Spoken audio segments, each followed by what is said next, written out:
Make sure you download the Woodward Sports app in the App Store and the Google Play Store today. Take Woodward Sports with you wherever you go and listen live on your phone or mobile device. Morning, everyone, and thanks for joining us on the Morning Woodward Show here on the Woodward Sports Network, also featured on The Roar on 99.1, 93.5, and 94.7 HD2. Good morning, everybody. Good morning. We got a full Terry. crew this morning. Good morning. You look chipper today. Me? Yes. I always look chipper, don't I? No, this is more chipper than usual. You look like you didn't hit the lotto, but you hit the 4-digit. The hell does chipper mean? You don't know anything. You don't know about hump day. That's facts. You, He knows chipper nothing. means Friday Eve. giddy, Happy, happy. Why can't you just say she looks happy this morning? Because I use the word chipper. God damn it. Well, you know what made me happy this weekend? Miguel Cabrera. Okay. That's what really made me happy this morning. Where do we start with Miguel Cabrera? His 3,000th hit, Terry. Wow. The Tigers fans have witnessed 2,158 of them. Two-time MVP, Triple Crown winner, a guy that we'll get to where his place in baseball history goes a little later, but whether you want to call this a Miguel Cabrera Appreciation Day, I don't care what you call it. That's not until June 10th. Of course, they did make an actual day for it, which I think is good, but we'll get to that in a little bit. His 3,000th hit, Terry, the 7th player ever in baseball history to get 3,000 hits, 500 home runs. He joins Albert Pujols, Alex Rodriguez, Eddie Murray, Rafael Palmeiro, Willie Mays, Hank Aaron. It's a hell of a list, and an even fewer list is gentlemen that had 3,000 hits, 500 home runs, and are batting over 300, and there are only 3 of them now. Right, and then he'll get when he gets his 600th double, if he ever does that, because he's a singles hitter. He's slow. It's just he's slow, but remember Magla Ordonez, what they called him at the end, Singlio.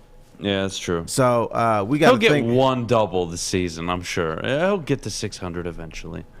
I'm not getting too caught up on it. But Terry, I don't know if you were at the game or not, but I was watching it at home with my pops, and it was one of those, damn, you know what? Watched him for over 10 years. Guy's been here for the longest time. I remember growing up basically watching Miguel Cabrera. And you enter your teenage years watching this guy, and you get some of the best baseball you've ever seen. And I do think he's one of, if not the greatest right-handed hitter of all time. He was essentially a pitcher, but in the batter's box. He could think in ways that he would outthink the pitchers. He knew what they were doing before they did. It was unbelievable. He was sitting on pitches, whether he was playing for a pitch count, whether he was hitting for power, opposite field, it didn't matter. The guy was... And Terry, he's one of the best hitters of all time. Yes, and they have all this video for these guys. Miguel doesn't watch. He only watches game film to help teammates. When they're in a slump, he'll watch them on video. But as far as for his own sake, he just goes by feel. He goes by knowledge. He goes by, baseball analytics. He's got his own thing that he does. He doesn't watch. They give him all this stuff, and he just sits it to the side and just goes by instinct. And talent. Yeah, it's amazing. And this is a guy that's finished top 5 in MVP voting 7 times in his career. Right. I mean, you want to talk about spending a majority of your career at the top of baseball? Miguel Cabrera is definitely that. His time in Detroit, Terry, how is it remembered? Obviously, they didn't win a World Series with him. Right? He won one with the Miami Marlins before, of course, he was traded here to Detroit. What is his legacy in Detroit? Not so much just baseball, but in Detroit. Is he statue worthy? Is this a guy we're going to build a statue of in 5-10 years? I would hope so, but I think he's underappreciated here. And yes, people were jumping up and down and they were screaming for him. But I think if Cabrera, or Al Kaline, for instance, this was Al Kaline doing this now, I think the celebration would have been stronger. It would have been more pronounced. I think people appreciate him, but I still think there's this. We're not quite 100% behind Miggy. We might be 98 or 99% behind him, but not 100% or 110%. I don't even know what that means, though. What? Because he was overweight a few times? Or what? That we're still paying him for production that was probably 5-6 years ago? It's the contract. It's the language barrier, even though his English is better. I think it's also the fact that a few years ago he got into trouble by calling a guy fat here in Birmingham. Good. And the guy was probably fat and should get on a diet. Threatened to blow up a restaurant or whatever it was. Maybe that's not so nice. Yeah, I thought you were going to defend that. Well, you know, they probably serve crappy food. So, yeah, blow it up. Oh, man. So I think there are some blemishes that he can't overcome in this time. But they're such petty blemishes, though, in my opinion. We're not talking anything baseball related, Tigers related. This is, again, I think a top 3 right-handed hitter of all time, a top 5 hitter of all time, depends where you want to put him. I'm not sure how offended people much older than me would be, especially in the baseball community. But again, this is a guy that has hit for average. I for think power. he should be celebrated more in this town. You still get people my age who will debate that Al Kaline was better than Miguel Cabrera. That's total horse. Yes, Al Kaline was a better right fielder. Yes, he dug it out of the corner and all this romantic stuff that you want to put behind him. But if you want to win a game and you say, okay, I have a pinch hitter, who am I picking, Al Kaline or Miguel Cabrera? You're picking Miggy, no question. Miggy was better than Al Kaline, but you still get people my age who follow baseball, who love baseball. Younger people don't love baseball, but there are people still my age who will say, Al Kaline, that's the guy. And I think that's totally false. As an old guy speaking. Yeah, look, there have been 2 players in my lifetime, Terry. And of those 2, I would say there's maybe a handful in all of baseball's history that have hit for power, average, and it's not a thing. Albert Pujols and Miguel Cabrera, what they did for a 7-8 year stretch, no one's ever repeated in all of baseball. Not Barry Bonds, not Hank Aaron. None of these guys were hitting 350, walking 80, 90, 100 times a year, 140 RBIs, 35, 40, 50 home runs. That wasn't a thing. Well, Barry Bonds did until he made a decision. Yeah, it's different. Right. We don't count that. But even then, Bonds wasn't hitting in the high 330s, 340s. That wasn't a thing. He was about 308, 310, 312, which, again, is very good. Mm-hmm. But what these 2 individuals, specifically Miguel Cabrera, what they did, I don't see baseball ever having a 340, 45, 130 RBI guy. I just don't. The pitching is just getting so much better. I don't see a player currently in baseball that's going to be able to even remotely come close to that. Yeah, they can hit for power. Yeah, they can hit for average. Yeah, they can drive in runs. Can you do all of it at the same time? And there have been only 2 players in my life. Probably not. And the thing that I've noticed in baseball, you know, people talk about the fastballs approaching 100 miles an hour. I think the key pitch in baseball now, the one that hitters really have to figure out, is the cutter. That thing can move in on you, move out. They throw it 2 feet out of the strike zone, and by the time it gets there, it's like 2 feet on the inside corner. It's just crazy the way that ball is moving now. So it's going to be very difficult to run. That's why guys have made a decision. You either strike out or hit a home run. So, you know, guys hitting for average isn't what it used to be. When I was a youth, I used to check the top 10 batting averages, and they were always 340 or 345 at any given part of the season. Now, I'd have to check what it is this year. But probably 318, 320, yeah, 322. But you always had like 5 or 6 dudes hitting 340 or above.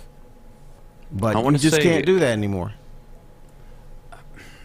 Again, whether batters haven't caught up with how good pitching is becoming, I don't know. I don't know if batters can ever have an advantage over pitching, right? But last year, for example, Terry, the top 5 in batting average in baseball.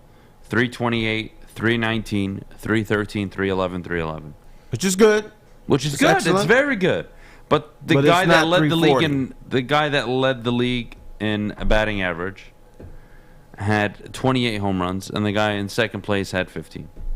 And the dude who led the league in home runs batted 311, who was an outlier, Vlad Guerrero Jr. Okay, now, got to ask the tough question. Are we seeing things settle down because baseball supposedly is cracking down on steroids and illegal substances and things like that? Or are the pitchers just this much better? I think the stuff is just too much. I don't even think it's just the pitchers. 90-mile-an-hour slider, 87-mile-an-hour slider, 84, 87-mile-an-hour curveball, a changeup that drops on a dime, unbelievable. You talked about a cut fastball.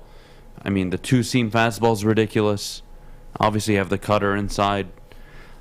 There's so many pitches, Terry. The movement's insane, and it's getting to the plate quicker and quicker and quicker.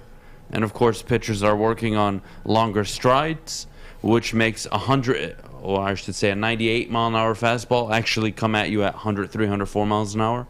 It may be 98 on the radar. It's coming much quicker. These guys are longer. They're taller. Their strides are longer. They're shortening up the distance the ball. I mean, it's a whole thing. I know there. you're a power guy and a powerful guy, but I'll tell you, when you throw 98 miles an hour and then follow up with a curveball that's 79 miles an hour, that really jacks you up. Oh, yeah. You're like, what the hell just happened here? But you see pitches with a 20-mile-an-hour difference in pitches.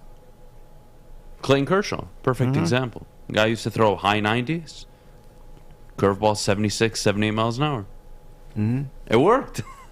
And your knees buckle. That's really the reason why, Terry. Is even if you plan on, hey, I'm sitting curveball, good luck. Because if it isn't curveball coming out, one, you're done. And usually hitters sit fastball. And even when you sit fastball,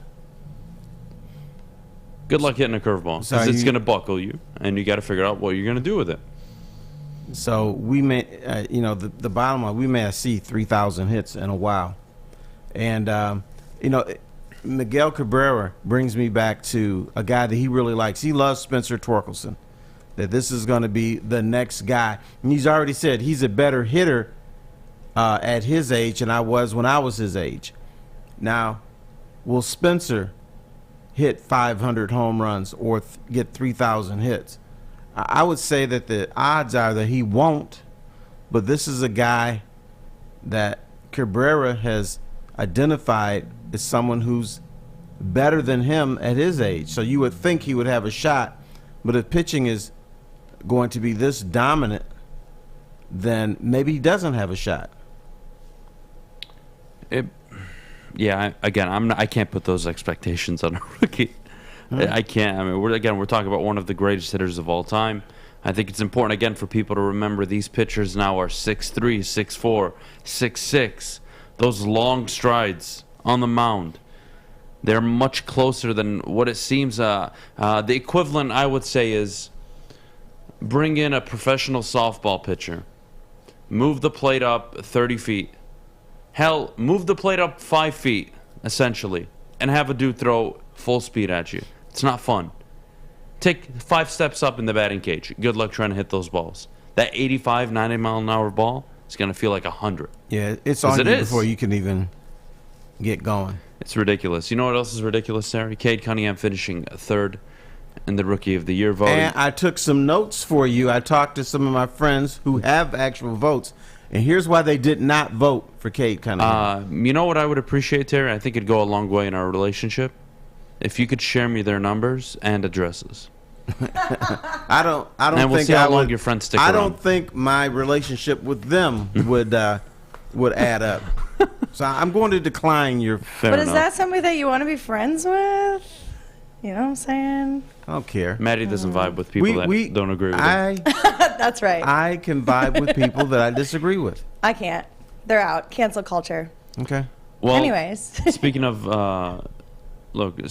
getting the people and things you want around you, Maddy, could you tell everybody at home about the sports marketing agency and the work they're doing? Yes, I can. Our friends at the SMA have been leveraging pro athletes and other notables for a decade against the issues around mental health and substance use disorder.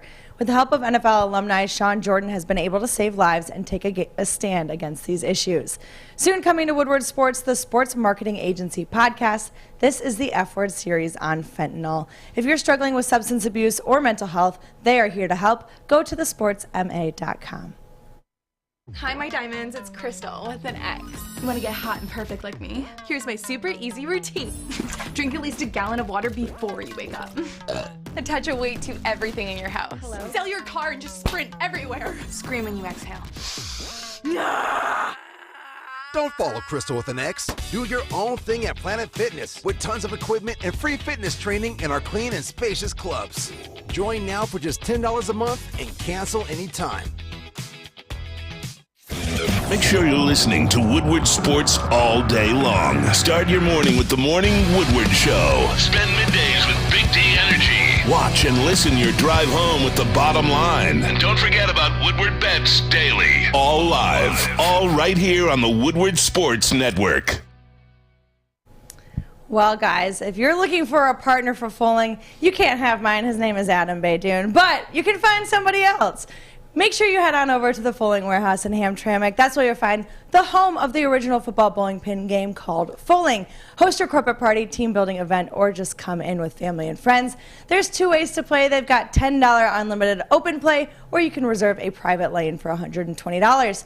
They've got over 100 beers, a $2 mystery beer machine, and of course multiple full bars.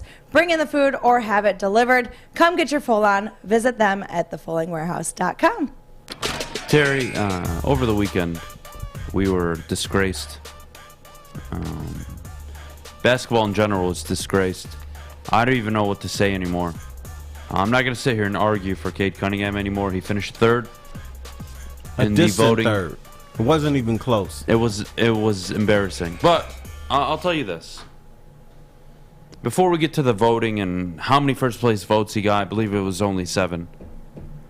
I'm going to read off some players, and you tell me if it rings a bell or, damn, that's good company. Okay. All right?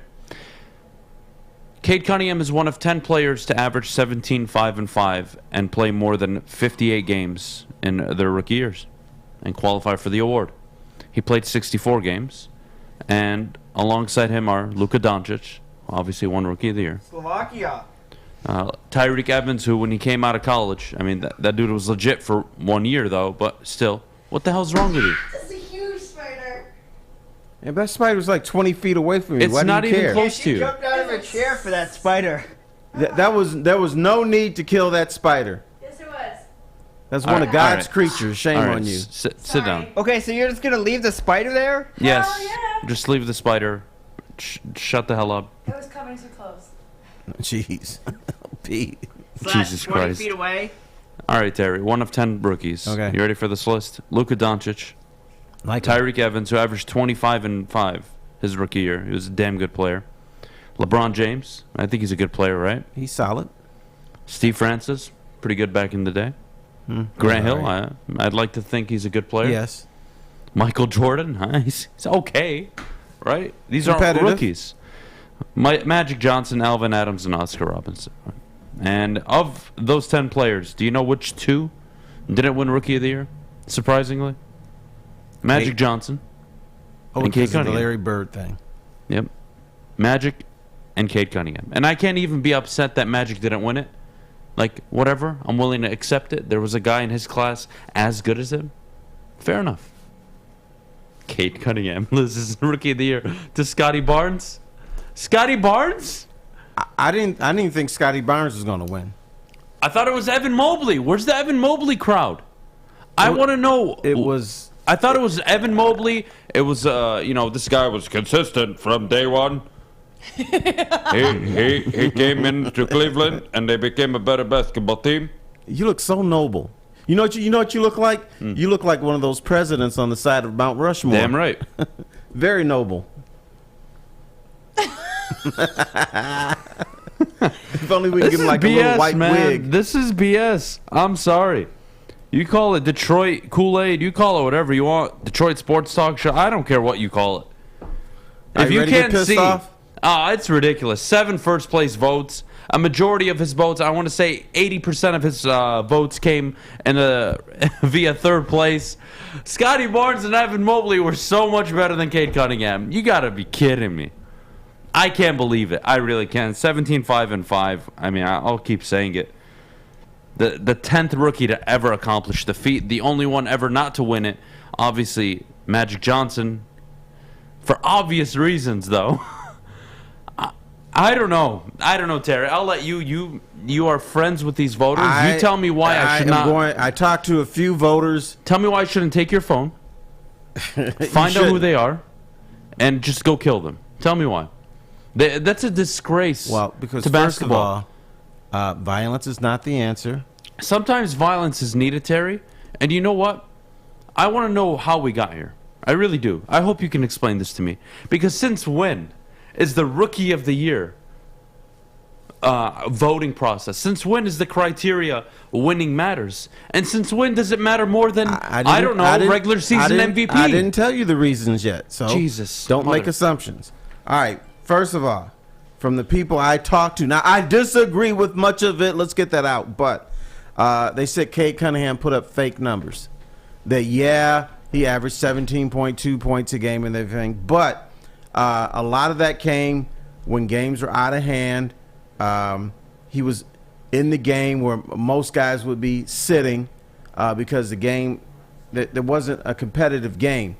Secondly, if Cade Cunningham was so good, and they said that the word that they got out of Detroit is this is a guy that's going to put victories on the ledger sheet. So if he's so good, how come the Pistons weren't a better team with him in the starting lineup? They won 20 games the year before, 23 this year. So that was the second thing that hurt him. This is one that surprises me. He's a bad defender. I don't think Cade Cunningham is a good defender or a bad defender. He's just out there. He's in the middle of the pack. I don't think there's – but they brought up the defense. The other two guys, Scotty Barnes and Mobley, are better defenders. They voted him down because of the bad start. He was injured in training camp, didn't really have a training camp, came out, couldn't hit open jumpers. And although they acknowledge, yes, he played well his last 3 months, that it's Rookie of the Year and not Rookie of the 3 months.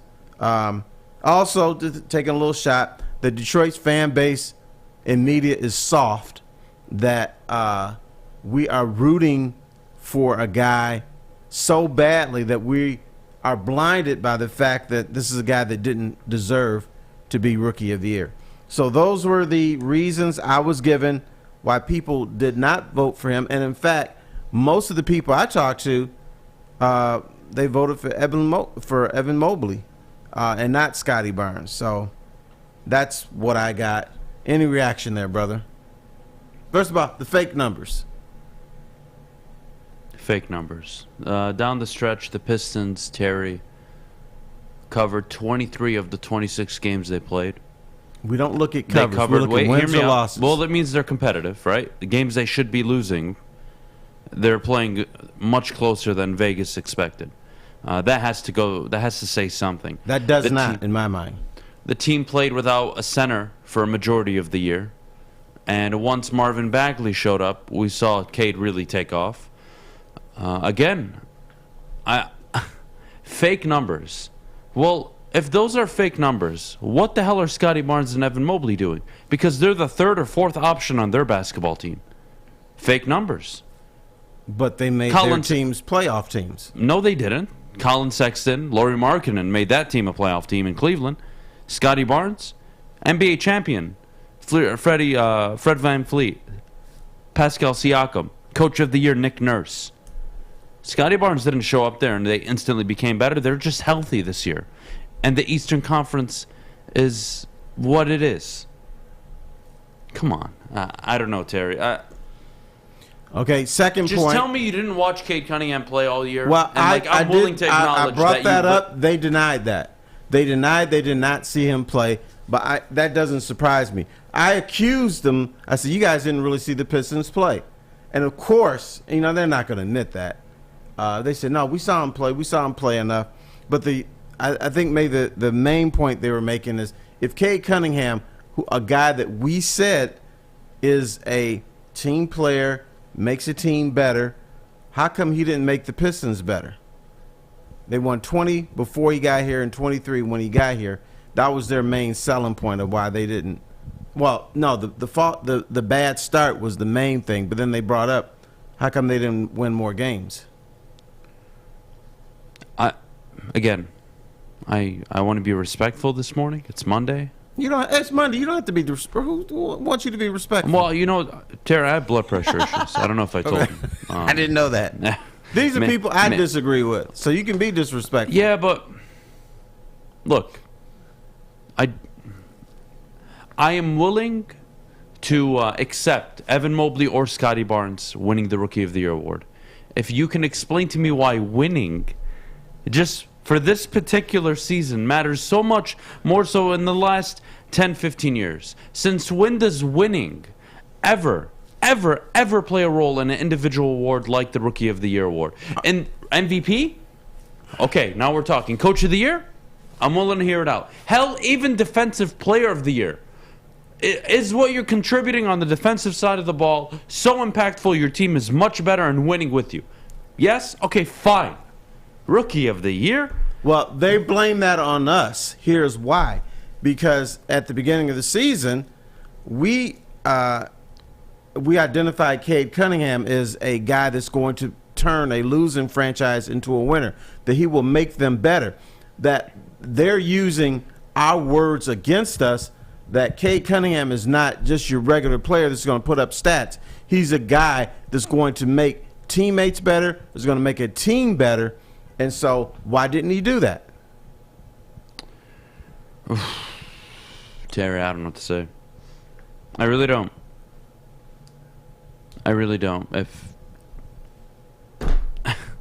Does your opinion of Scotty Barnes change if the Raptors aren't in the playoffs? And I'm asking you.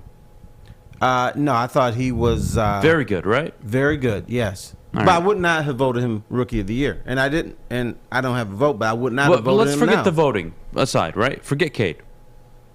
You won't hold it against Scotty Barnes, fair? No. All right. Evan Mobley doesn't make the playoffs this year. Hell, they really didn't, actually. They played the play-in. But regardless, do you hold it against him?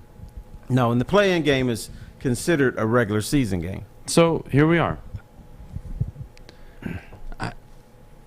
I don't know what winning 5 to 8 more games does to change your mind as a voter. I don't. Well, once again, they blame that on us. We put the Cade Cunningham in a special category. I'm talking about we in Detroit. We didn't, though. His numbers did. No. I didn't tell him to be the 10th rookie in NBA history to average 17, 5, and 5. I didn't make that up. But didn't you say, and not just you, but didn't you say that this is a guy that makes a team better, that makes a franchise better because of the way that he plays? This is a franchise-changing player, absolutely. And if you, again, I don't need to just say it. Ask every single one of those voters. Those are the same voters, by the way, that voted the top 10 players under 25 in the NBA. And you know who was number 6 on that list? Cade Cunningham. You know who wasn't on that list? Scotty Barnes or Evan Mobley. You know who each of those individuals who voted for Scotty Barnes would have done? If there was a redraft, they would have taken Cade Cunningham number 1 overall. And again, what is I don't know. What is an 8-game turnaround, 10-game, 12-game turnaround going to do for you? It was 3 games. That if he was this magical player, the Pistons would have won 10, 12, 15 games more. What does that do for you as a voter? Nothing. It shouldn't matter. It's who was the most outstanding rookie. And on top of that, forget I even said anything about winning. Forget any of that. Are we just going to ignore? Oh, you know what? Man, one guy really looked like an all-star. Scotty Barnes looks like a future all-star. Really a solid player. So does Evan Mobley, to be fair. But who was putting up 22, 5, and 5 in a single month in NBA history as a rookie? Nobody, except Cade Cunningham and Michael Jordan. That's who. Like, I really want somebody to explain this to me. I can't this morning. I don't see it. I really don't. But you know what? Maybe I don't need to see it. Maybe I'm losing my mind. What I'm not losing is my hairstyle, because I keep getting compliments from Maddy, by the way. Oh yeah, she you keeps got the throwing them Barney in Fife between the going. breaks. She asked me if I got a haircut. I said yes, I did. And where I got the haircuts from, Lady Jane's Haircuts for Men. Open 10 to 8, 7 days a week. Walk in anytime, relax, watch your favorite team play, and before you know it, your hair will be game ready. Get to Lady Jane's, open 10 to 8, 7 days a week. Walk in anytime. Lady Jane's, it's wicked awesome.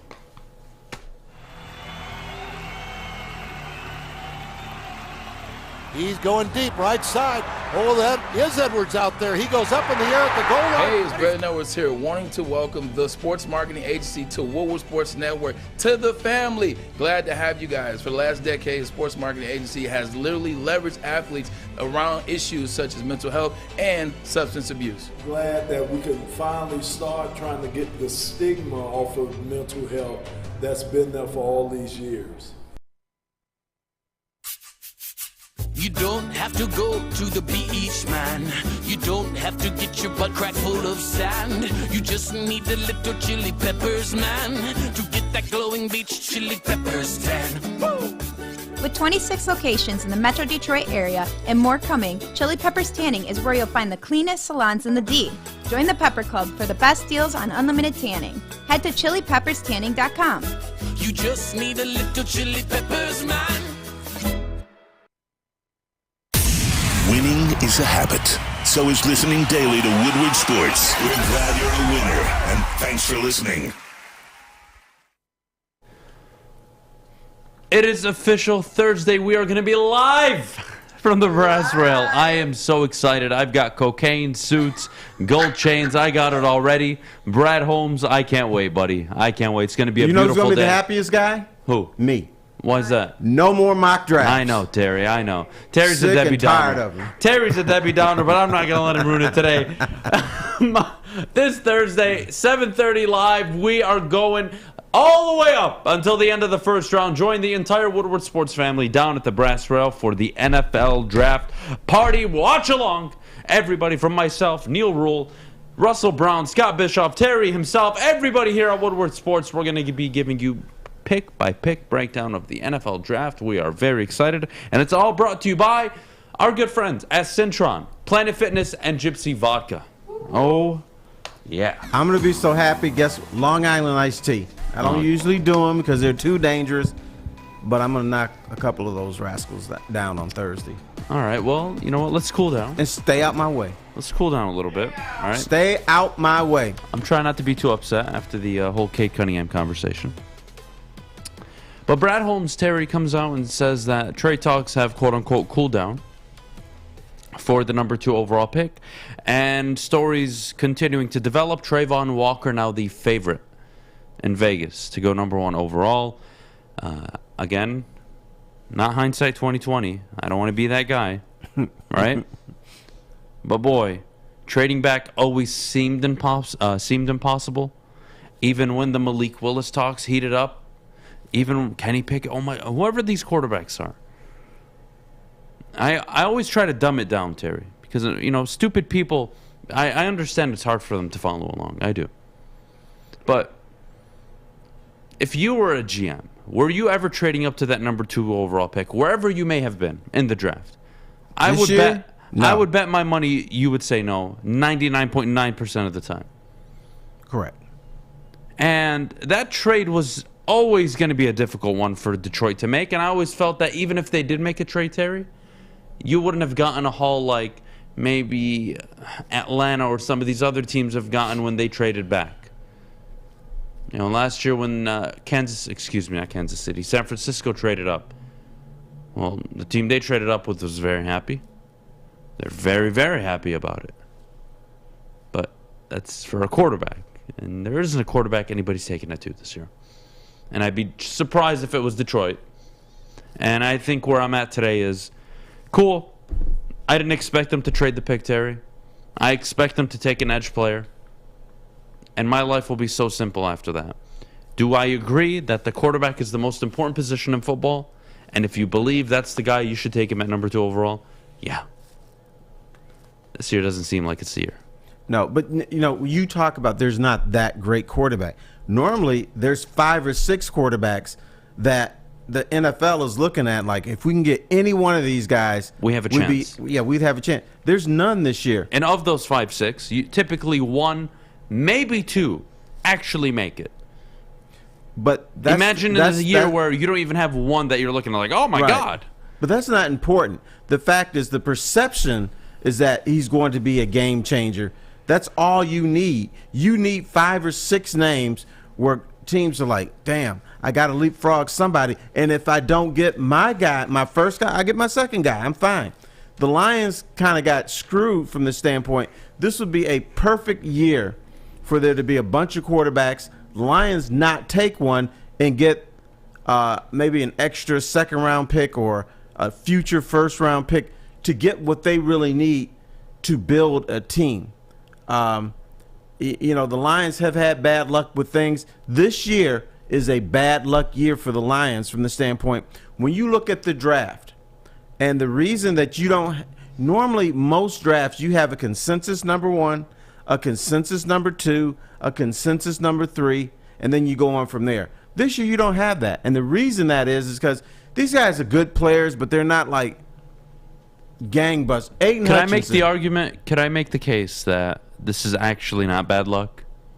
I'll tell you why. Yeah, I'm curious to hear this. Hypothetically. Okay. Let's say that there are 3, 4, 5 quarterbacks in this draft class. But the Detroit Lions are, for some reason, not able to trade out of that pick. I'm going to call it's actually good luck because we talk about building a football team. Denver won the Super Bowl with Peyton Manning because of Von Miller and the defense that they had, of course. Mm-hmm. The teams in recent times, Tampa Bay the year prior, last year with the Rams. Pass rushers, getting to the opposing team's quarterback, making them uncomfortable. It's never been more important for the Lions to address that position, and ever since Ezekiel Ansah, Cliff Averill, Terry, it's been rough on the edges. It really has, and no pun intended there. It's been a really bad go for this team being able to get to the quarterback. And when I see an opportunity at number 2 overall, whether you like it or not, yes, go get a goddamn edge player. Get to the quarterback. I am happy that there's no quarterback. You know why? Because you have a guy on the books for the next 2 years. Yes, you can cut him after this year. But you got a guy on the books for the next 2 years that I could argue if you don't win 10 games with, 11 games with, I would look you in your face and tell you that's disappointing. He's done it before. Yes, it's been with a totally different team. But look, did the guy just suddenly forget to play how to play football? I don't believe that's the case. Do I think he's a franchise quarterback? No, I don't. But he's a guy that can serve maybe an Alex Smith role, a guy that gets you to the playoffs, possibly can win you a division if you have real coaching and a real roster around you. And that's to be determined, obviously, in Detroit, Terry. But my point is, if I tell you Dan Campbell in 4 years has 2 winning seasons, they're going into the last year of they're finishing the last year of Jared Goff's contract. Did you say 4 years? 2 winning seasons in 4 years. All right, I don't think my man's going to be here for in 4 years. Going into the 4th year, excuse me. Okay. Two winning seasons going into the 4th year, or hell, I could say they had a winning record or they won 10, 11 games their 3rd year under Dan Campbell with this guy. You'd be saying, you know what?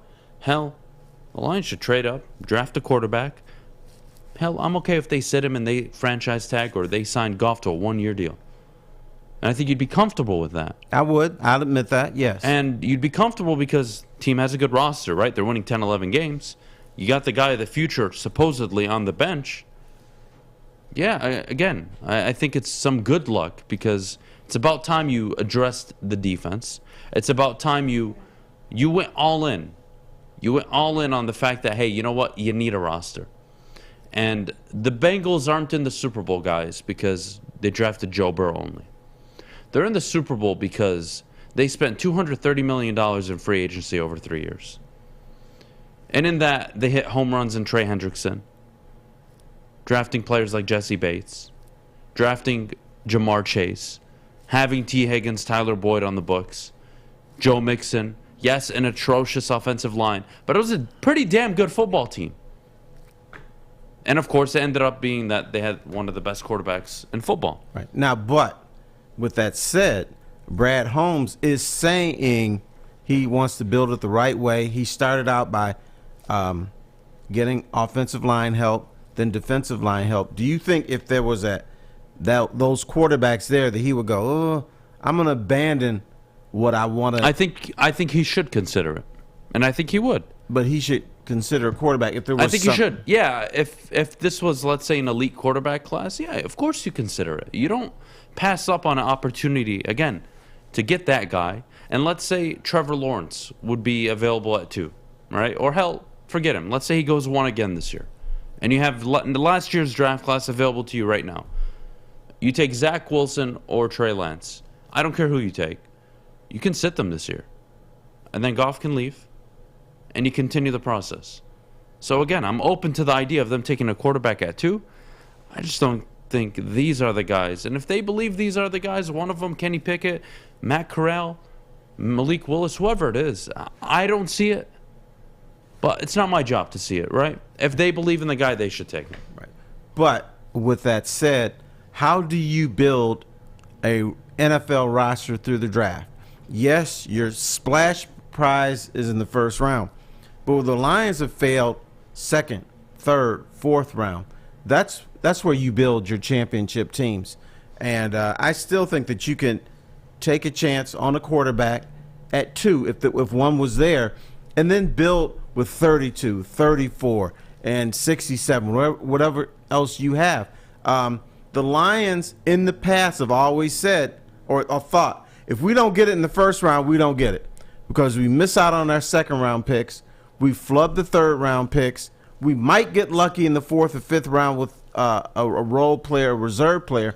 But if you're going to do this right, you've got to hit on second, third, and fourth round. Those are the rounds that I look at. If you're going to build, you can still get an edge rusher. You can still get a safety. You can still get a wide receiver in the second round. You can still get what you need. You don't have to hit at 2 all the time. So, and they could miss Terry at number 2 this year and still have a good draft. That is a possibility. That's the reality. In the last 22 years, 52% of the players selected at number 2 overall have hit. 50-50, basically. Mm-hmm. You could hit, you could miss. Ideally, you want to hit at number 2. Don't get me wrong. But again, if again, Terry, tell me if I'm crazy. You're crazy. But, well, I'm asking you. Am I crazy to say that it would be a disappointment if in 3 years, right, they build the roster? Let's say that Brad Holmes has another very good draft this year. And let's say they get a pass rusher and some good players on the back end. All right? Okay. Am I crazy to say it would be a disappointment if by the end of year 3 they haven't won 10, 11 games? No. You know, what you're the not hell are crazy you? for that. Who's my head coach? I'm giving you. If you're winning 10 games, Brad Holmes is your head coach. In theory, yes, but no. I should expect that from my head coach. Is kind of where I'm getting at with Right. this. If Brad Holmes is giving you all the ammunition you want, guys, and you're telling me by the end of Dan Campbell's 3rd season, you're not a 9, 10, 11 win team, I would be very disappointed. Terry, we talk about parity in the NFL all the time and how every year it's a minimum of winning 4, 5, 6 games, right? You're telling me by year 3, with a competent quarterback, he's not great, but the Tennessee Titans just won 13 games with Ryan Tannehill. If Dan Campbell is the guy, if Brad Holmes can continue to put talent on this football team, if they don't win 10, 11 games year 3, and they're making stride, I would be shocked. It's unbelievable to me that you accept this mediocre, it's going to take 4 or 5 years, and until Jared Goff leaves, we can never win football games. Oh, that's not how it works in the NFL. Coaching gets you 3, 4 wins a year, minimum. And if you have that guy, you're going to win 6 minimum, like you say, Terry, every year. Add the 3, 4, and there's your 9, 10 wins. And we are trying to figure out, is Dan Campbell, is he a good coach or an above average coach? he came in, and the thing that they did change is the culture, and that's a very important thing, because the Lions culture of losing has been here since the 90s. That's 90, 2000. That's 30 years of losing culture. He's at least changed the mindset of players in that locker room, and so I don't think the average fan can appreciate how important that is, because they're not in that room. You go into that room and then you look around, you just feel losing. These guys are losers. Not losers from the standpoint that they can't play, but losers from the standpoint they know the boogeyman is coming. No matter what they do, bottom line, something's going to happen. Somebody's going to make a mistake where they lose. And yes, they were 3-13-1 last year, but now at least guys in that locker room believe in their coach, believe in their coaching staff. I am so against the what if. What if? Well, if we just go 20 points, we win 7 games last year. But you know what? I can at least acknowledge that and say, you know what? You got a point. And it doesn't translate into next season. And it doesn't matter. And it'll always be what if. But you can't tell me if Dan Campbell is the head coach, a really good one. I'm not talking he's in the middle of the pack coach. I'm talking you actually found a dime a dozen. You found a guy that can be very good in the NFL. If you can't win 10 games by year 3, that's a disappointment in my eyes. And you know what? They're in a crumbling division. Thank you. Bears are in a full rebuild. The Packers will be in a rebuild a year or two from now. And the Vikings, I think, are going to be stable. I don't think they're going to be bad. Hell, they're my pick to win the division. But that's beyond the point. Maddy, could you tell everybody my favorite pick for at least energy drinks around here? Yes, I can. It is Cintron. And guess what? It's now available in select Kroger stores. Visit the store locator on CintronWorld.com to find where to buy Cintron at your local Kroger. They do currently have a deal, 2 for $4 special. You can't beat it. Be sure to try Cintron Cranberry. It's the best tasting sparkly energy drink. They also have classic and sugar-free available as well. Cintron is the official energy drink of the Detroit Red Wings, the Tigers, Detroit City FC, and proud partner with the Pistons. Be sure to go buy Cintron at select Krogers to support a brand that cares so much about Detroit sports. Drink it, live it with Cintron. Hi, I'm Cade Cunningham. Working with Hall Financial to purchase my first home was easier than I could have ever imagined. They treated me like family from start to finish. Find out for yourself at callhallfirst.com. 32 teams, 7 rounds, 224 young men who today are about to become players in the National Football League. A day where lives are changed, fates are decided, dynasties are born, and the clock is always ticking. Draft day in Detroit. A time of hope, a time of wonder, and a time for Detroit Lions fans to act like it's the friggin' Super Bowl. Join Woodward Sports and hundreds of other diehard Lions fans for our NFL draft party and live stream from the Brass Rail Detroit. All your favorite and not so favorite Woodward Sports people will be there. Adham, Terry, Neil, D-Mac, Braylon, Ryan, the heavyweights, NFL scout Scott Bischoff, Maz, Stick, Jeff Maddy, Joey, and more. Come join us at the Brass Rail Thursday, April 28th from 7 p.m. until pick number 32. See you downtown for draft day with Woodward Sports. Brought to you by Cintron, Gypsy Vodka, and Planet Fitness.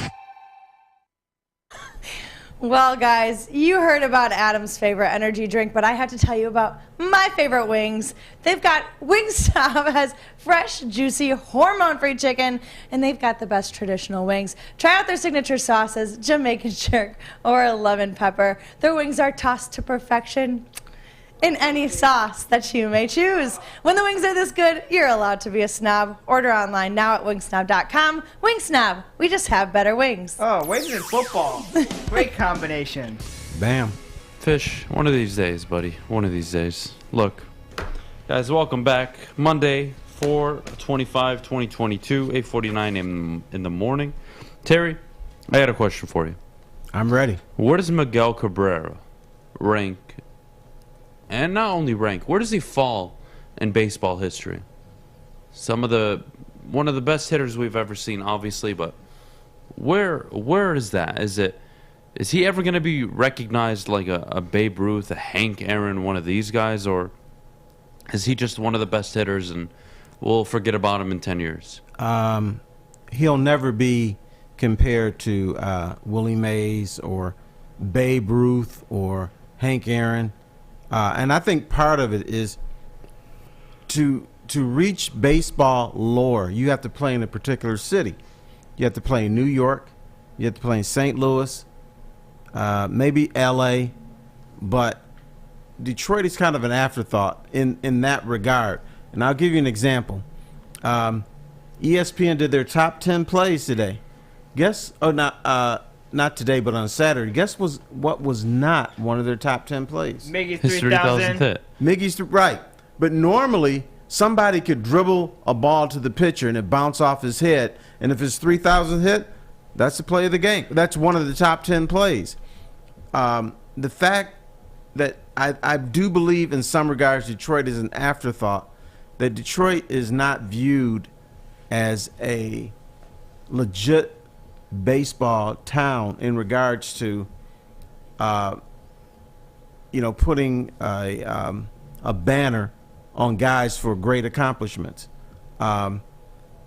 He belongs amongst the elite of the elite, and I think that's even a problem in this town.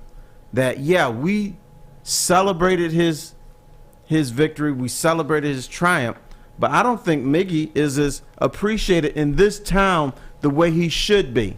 I think it should be 10 times bigger than what we see. And you know what I'm going to do? I'm going to the Miggy celebration on June 10th. And what exactly is that? It's they're going to honor Miguel Cabrera before they play their Toronto Blue Jays. And you know what it Canada. is? It's a money grab. And I'll admit it's a money grab because now that Miguel has his 3,000 hits, guess what's going to happen when the Tigers come back? Who's going to go to the games? Nobody. I've always fought myself about stuff like this. I may be different. I'm still going to the games. I don't need history or a competitive, not competitive, but I wouldn't need a reason this early into the season to go to the ballpark. Now, come August, September, the team has 40 wins and it's a disaster. I'm probably not going to the ballpark. But in the summer, yeah, I am. I mean, it's a good time. It's a good atmosphere. More so not only the game, just the environment itself. Do I think ticket sales will drop? I guess. But do you need this team to be above 500?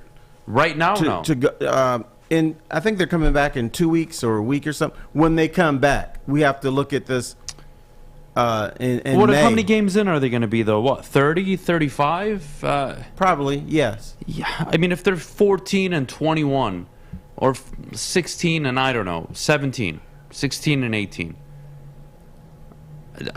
There's no difference. Going? I'm going, yeah, I'm going. Okay. I want a hot dog. I want to go out in the spring, summer. I want to enjoy myself. I want to drink a beer. I want to enjoy myself. It's more than just the ball game this early in the year. Now, if you're telling me that come late August, early September, they're in the hunt for the pennant, well, now we're in business, right? We're competing for the Central. All right. Yeah, but they're 2 games below 500. Right. Are you going in August? If they're 2 games below 500 in August? Yeah. So, I mean, to be honest with you, depends on the weather. It'll be nice. If it's good weather, I'm going. You're not going if they suck. Just admit it. I would go. No, that's the point I'm trying to make. Is I think most baseball fans would go to a game, regardless of the record. If the weather's out, it's nice. They got the day off. They're trying to enjoy the day with the kids, whatever it may be. I still think people go. I don't need them to be winning for me to go enjoy myself. Does that make sense? That makes sense. But it seems to be that magic spot is the 35,000 and above crowd.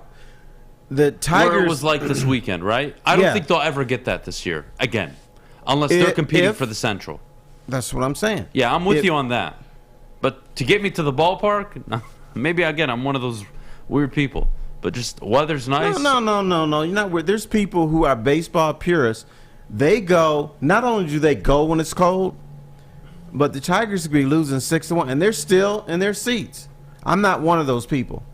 There are some people who are diehards. That's me. If I'm going, I'm staying. Whether it's You staying? Yeah, whether See, it's I'm 1-0, whether it's 45-0, I'm staying. I learned a long time ago never to leave a Tigers game early. Yep. Everyone has. I think at least one experience where they left too early. I believe it was the second series of opening day. They're playing the Red Sox, down like 11-2 after this third inning.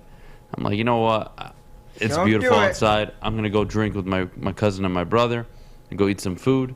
Enjoy the rest of the day. Tigers lost. It's okay, whatever. Not the end of the world. We'll come back another time.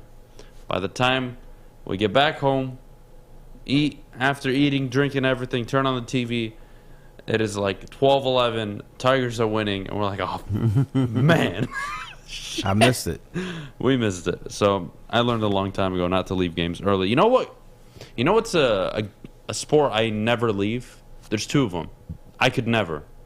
Like, my eyes are always just drawn to it. Even if the team's getting killed. Hockey and baseball? Hockey and football. Oh.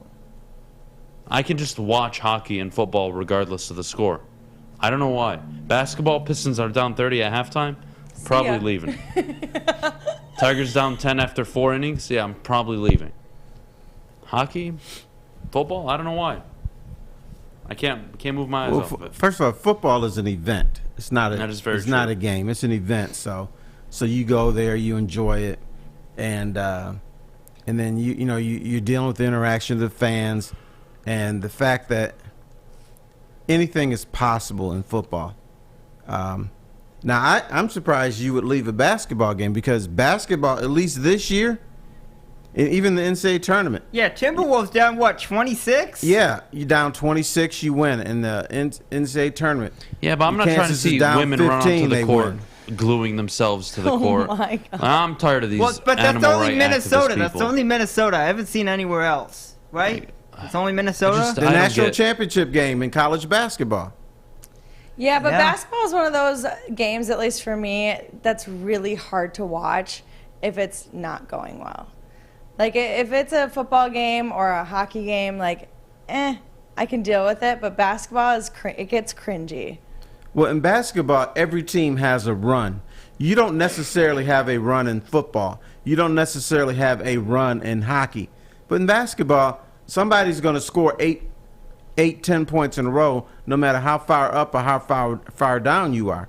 So, to me, basketball is one of those things. And what's the joke about the NBA? All I have to do is watch the last 2 minutes, and I know exactly what happens. So, get to those 2 minutes, enjoy it, and go home. It takes a long time to get there. It does.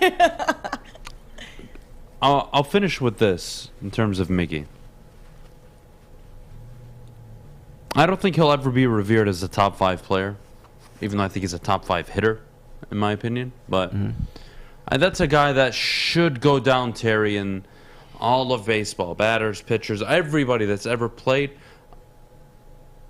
I don't think I'm crazy to say he's top 20.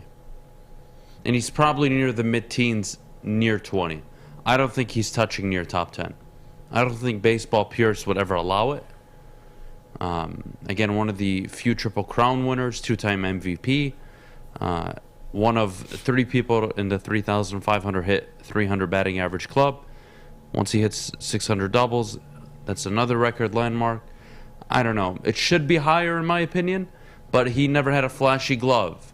He was never a dual threat, maybe like Babe Ruth was. He never was part of 4 or 5 World Series winning teams like some of these guys in the early 50s, 60s, 70s.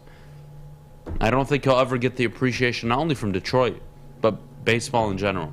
You know, here's another reason why he should. We have heard at least if I missed this, we have heard no rumors of steroids. Yep. He wasn't on the list. And I think you should appreciate somebody for that. Because a lot of guys that we revere, they have the stench of allegedly using steroids or rumored to use steroids, or they use them. We haven't heard a peep out of Miguel Cabrera. So that... Was it ever confirmed that Hank Aaron was juicing? No. Because there was a lot of speculation on that. But there was a lot of people who said that was absolute BS. Yeah. He was not. Because of his body. He was a frumpy guy. Yeah. We're just jamming. Can you put the camera on Fish, please? I love this. All right. Well, we're heading into the top of the hour here on the Morning Woodward Show. Detroit Lions mock draft Mondays. My favorite time of the week. It's going to be a blast. Make sure you stick around. We'll see how it goes. This time, we got 3 more days till the NFL draft. I know we're all very excited for it. Should be fun. But, again, top of the hour. Lions mock draft coming in. See you in 30 seconds. Hi, my diamonds. It's Crystal with an X. You want to get hot and perfect like me? Here's my super easy routine. Drink at least a gallon of water before you wake up. Attach a weight to everything in your house. Hello? Sell your car and just sprint everywhere. Scream when you exhale. Don't follow Crystal with an X. Do your own thing at Planet Fitness with tons of equipment and free fitness training in our clean and spacious clubs. Join now for just $10 a month and cancel anytime. Cintron is the official energy drink of the Red Wings, proud partners of the Detroit Pistons, and exclusively served at Little Caesars Arena. If you're looking for premium ingredients, long-lasting energy, balanced hydration, essential vitamins, and great taste, Cintron is your top choice. You have an opinion? Make sure it's seen and heard. Corner, jumper, tweet us, hop on the YouTube chat, slide in the DMS at Woodward Sports on all social media. Sticker Genius, the official sticker partner of the Woodward Sports Network. When it comes to stickers and signage, think Sticker Genius. If you pan the camera to Terry, you will see the lovely work Sticker Genius did here at the Woodward Sports Studios. They mocked up this entire Planet Fitness design for us, and they knocked it out in a single day. Credit to them. Check them out at stickergenius.com and let them know Woodward Sports sent you. Top of the hour, 9:02 here on the morning show. Terry, it's yes, mock sir. draft. It's mock draft Mondays. So I'll say this. I'm ready for anything. I'm no longer going to be shocked by X player getting drafted in X position. So I'm gonna stick to my guns here no matter what happens. Right now, Aiden Hutchinson just went first. Terry, I think you're gonna agree with me here. There's only one option. That's Kayvon Thibodeau. Am I wrong to say that? Well, Peter King came out with a mock draft where Jacksonville does not take Aiden Hutchinson. So there is a possibility that he could come here to Detroit. So things are, but the thing is it's one person's opinion who has nothing to do with the draft. And that's what a mock draft is. It's a mock. It's by people who are not involved in the draft. So we don't know what's going to happen. Aiden Hutchinson could come here to Detroit. Yeah, absolutely. And right now, Trayvon Walker is the consensus Vegas favorite to go number 1 overall. I find that very interesting. And again, he fits the build of what Trent Baalke has done in his career. Athletic, freakish athlete. That's what he's always gone for. So we're going to go with Kayvon Thibodeau at number 2 overall.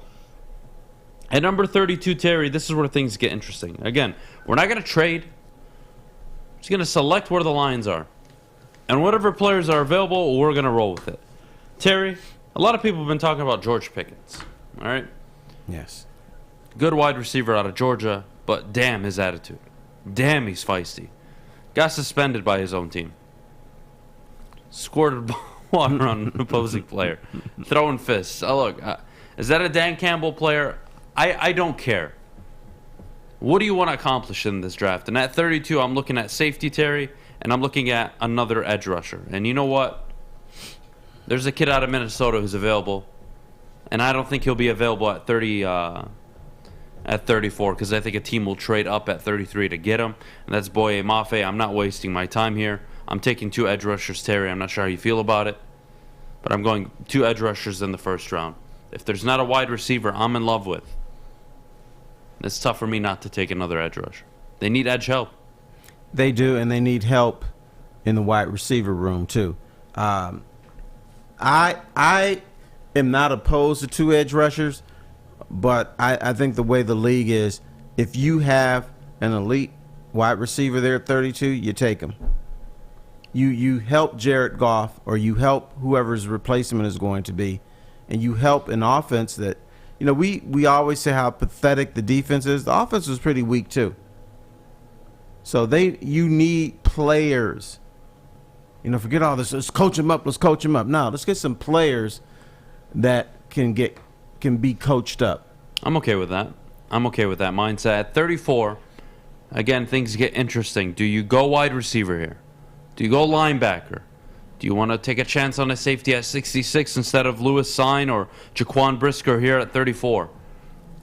I'm going to be inclined to agree with you, Terry. I'm taking George Pickens at 34. Okay. I'm taking a wide receiver at 34. We're in lockstep. Yeah, get the wide receiver in the building. Now, does DJ Chark maybe buy you a year to take a wide receiver? Maybe, but that doesn't change the fact that you're going to need one.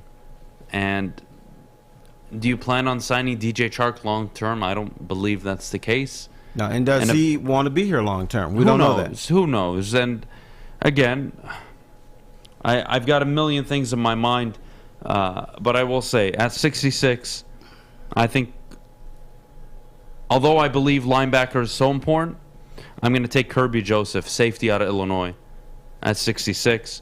So now we've addressed safety, wide receiver, and edge. Now, Adam, could you have gone not two edge rushers in the first round, ended up with a safety ended up with a receiver, linebacker, and then taking an edge at 66? Yeah, probably, but yeah, I find it tough to pass on Boye Mafe at 32 and Kayvon Thibodeau at 2, given how this board plays out. And 97, Terry, this is where, again, you're kind of shooting in the wind here. Who knows if these players are going to work out? Are you looking for a tackle, a tight end? Are you looking for a linebacker? Who knows? At the end of the day, this team needs talent. And who's going to be on the board? There's not many players that really make me comfortable. I would say Brandon Smith out of Penn State, linebacker, is an option. But again, once we get past pick 100, at this point, you're looking for depth. You're not looking for a surefire talent. Hell, I don't think they're even available. You're looking for luck. Essentially, you're looking for another. I would say you're looking for another Amon-Ra St. Brown if you're lucky, and I think a lot of that. Or is you're luck. looking for another Maddy. But we're gonna maybe. Well, I don't know about that. We're gonna look. We're gonna take Channing. We're gonna take the kid out of Georgia, linebacker Channing Tindall. So we'll go there. Again, now we're at the point you're in the 4th round, Terry. I think there's a million things available to you. If you want to take a running back, if you want to take a linebacker, it's up to you. I won't be mad at it. I'm gonna take a running back. I'm gonna take Ty Chandler out of North Carolina. Fresh legs are never a bad thing. We'll go down for a tight end here eventually. Not many tight ends available in this version, but we'll take Jake Ferguson. So again, this draft is coming to a close. I think it's important, again, 2 edge rushers in the first round. It's different. I don't know how I feel about it in terms of, is that the priority? I don't think so. But are you taking a corner at 2? I don't think so. Are you taking a receiver at 2? I don't believe so. And again, I don't think we're trading back either. I would love a scenario where they're picking at 8 or 10, and they can go wide receiver, and then they can go edge rusher at their. I don't care what they do at that point. Hell, they could flip it. It could be edge and wide receiver again still. It doesn't matter. Now, you scared of Pickens because he's supposedly a jerk? No. Or he's... No, I don't believe in that stuff. You shouldn't. Again, no. I mean, you shouldn't believe in that stuff. I think with the right environment, the right coaching staff, Antonio Brown was a sane human being in Pittsburgh. He left and he was cuckoo for Cocoa Puffs. He had but they covered it up well. Right. Did it matter? When he was producing, did it matter? If George Pickens is getting you 70, 80 catches a year, 1,100 yards, no one's going to be saying a damn thing about the guy. Right. That's the reality of the NFL. So that's what we got for the Lions this week. Guys, for all of you asking about mock drafts and where to submit them to Maddy's email. She already threw it in the chat. DM me or Woodward Sports on Twitter. DM Maddy, be our guests. Send over your mock drafts tomorrow. And, of course, Thursday we will go over all of your mock drafts. Make sure you don't miss out. Again, Tuesdays and Thursdays, And this will be the final time we will go over to your mock draft, so make sure you submit Thank them. God. I may dedicate 2 segments for it each day, just for you guys, just so you can all get your mocks in. But let me know how you feel in the chat right now about the Lions possibly going 2 edge rushers in the first round. And if not, Terry, what's the consensus here? Edge, linebacker, safety? Edge, safety, receiver? I don't care about the order. I'm just asking, what's the priority? Is a wide receiver a must within the first 3 picks? Or, man, it's not really that necessary? I don't think there's a consensus because you can plug and play linebacker, wide receiver, edge rusher, and you would all say, yep, they need help there. Yep. For me, I would go edge, wide receiver, safety. Edge, wide receiver, safety. Yeah, I'm not disagreeing with this. I'm not. But I could even, if you told me edge, receiver, edge, I'd be like that. Yeah, right on. Cool. They're going to need help. Aquara's coming off an injury, a major injury. Charles Harris is what? I know what I'm getting out of him. You guys, you want a game wrecker. And if I told you that you drafted 2 wide receivers, 2 safeties, and 2 edge rushers, and one of each worked out, and they were an impact player, you would be happy and you wouldn't give a crap that you missed on 3 other players. Right. You're not going to hit on every pick this draft. And if Brad Holmes does that, he is the second coming of God. I don't know. He is amazing if he does. That is highly unlikely. You are going to miss some. That's the NFL draft. 52% of the picks since 2000 have missed, or excuse me, have hit at number 2 overall. That means you miss 48% of the time, Terry. That's a scary stat. That's the Very reality. Scary. But the Lions have to hit on the first 3 picks. They have to hit on 2. I mean, yeah, you could say normally out of those you hit 1 out of 3, but the Lions have to hit 2 out of 3 because of the state of their team. It's in 3-13-1, and you can sugarcoat all you want. Oh, they played hard and they didn't give up, but the bottom line is they were 3-13-1. Oh, but yeah, they were in games and everything. That's the NFL. NFL on any season, 45 to 57% of games are decided by 1 score. That's just the NFL. It's a pass-fail league. So you need, you've already changed the culture a little bit, so now you need talent. And that talent, that new talent, has to believe in the new culture fit. So that's what you need.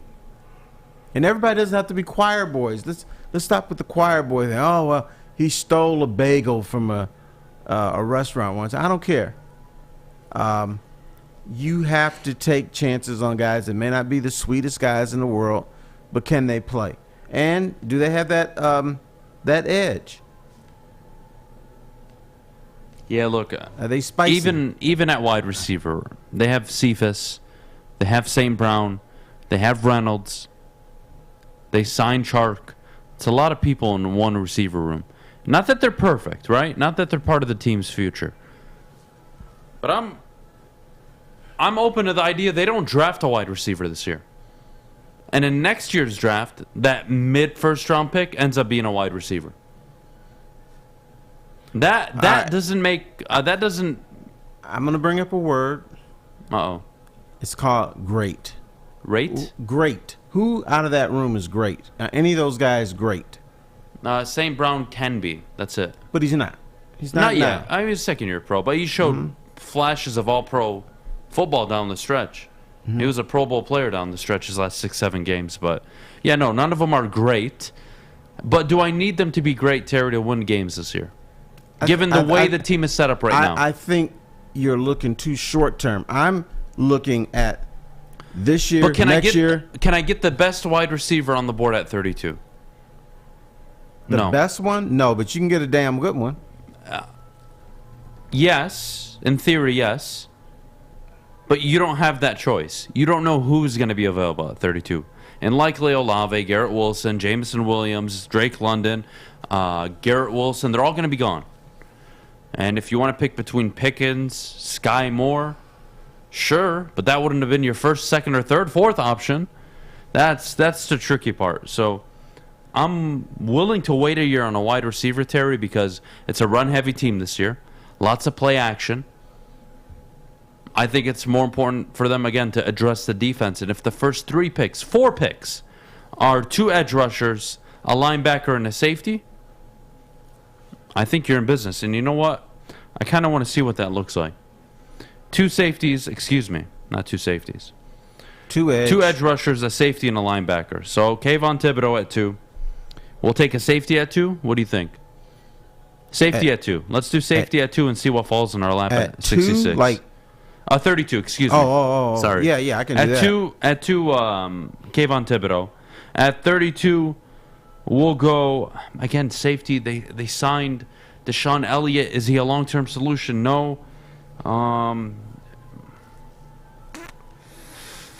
We're going to go... Damn, this is a tough decision. We're going to go Lewis Sign. We'll go Lewis Sign. We'll just take the position. We'll go linebacker Leo Chenal at 34. And at 66, Terry, we're going to have an option at edge rusher. Who knows who's going to be on the board? Damn, a good one's going to be on the board, Terry. Cameron Thomas is going to be available on the board. And there you go. There, it's that easy. I'd say bingo. I think Kayvon most people in this town are all about drafting defense. And I'm with those people. I really am. And you know what? At 97, Romeo Dubes out of Nevada at wide receiver if you want to take a shot. Or you can go with James Cook at 97. And you add depth. And speaking of running backs, by the way, you know what? We do need to get to break. 1 minute. I do have a question for you. Local boy. Kenneth Walker III. Yes. You think he's worth a flyer in the early second round? Not for the Lions, but for an NFL team? You think he's going to work out in the NFL? I think the way the NFL is set up, he's late second to third round. Mid to late second? Right. Or? But sometimes there's teams are desperate for something. They want to get something. If Kenneth Walker is your cup of tea, yes, an early flyer, second round, yeah, I could see that. But my guess is late second to third round is where he'll go. But, you know, it all depends on what teams are feeling at that moment. So, yeah, he could go early second round. I don't think it's going to happen, but I could see that happen. Yeah, I'm all on board with the Kenneth Walker's going to walk in and probably make huge impact in the NFL. I think he's going to be a really good player. But you know what else is really good? Seafood Fest over at Big Boy. Maddy, could you tell everybody at home? I can, but guess what? The Seafood Festival is actually over now. Is it? Yeah, yesterday. It is. It did end yesterday. Ended yesterday. Ding, ding. I demand answers. They have now brought back the buffet at all participating locations from 8 a.m. to 2 p.m. every single day. So now you can go get your Big Boy on daily and get a buffet. It's not the seafood buffet, but it's just as good, if not better, if I do say so myself. So make sure to head on over to Big Boy. Again, it's available at all participating locations daily from 8 a.m. to 2 p.m. See you there. Fellas, let's be honest. We like things to be easy. We like simple stuff, like sports 7 days a week. We like things uncomplicated, like Lady Jane's Haircuts for Men. Open 10 to 8, 7 days a week. Walk in anytime. Sign in, sit down, watch your favorite team play, and before you know it, your hair will be game ready. Open 10 to 8, 7 days a week. Walk in anytime. Lady Jane's Haircuts for Men. It's wicked awesome. At Wing Snob, staying humble's not our forte. We just have better wings. We're back at it again with our crispy golden brown fries and our famous boneless wings. Juicy, tender, hormone-free chicken. Your favorite signature sauces with no bone. Just when you thought Wing Snob couldn't get any better. Order online at wingsnob.com today. Wing Snob. We just have better wings. Woodward Avenue, the first paved road in America. Woodward Sports, the first sports network born in Detroit and made for Detroit.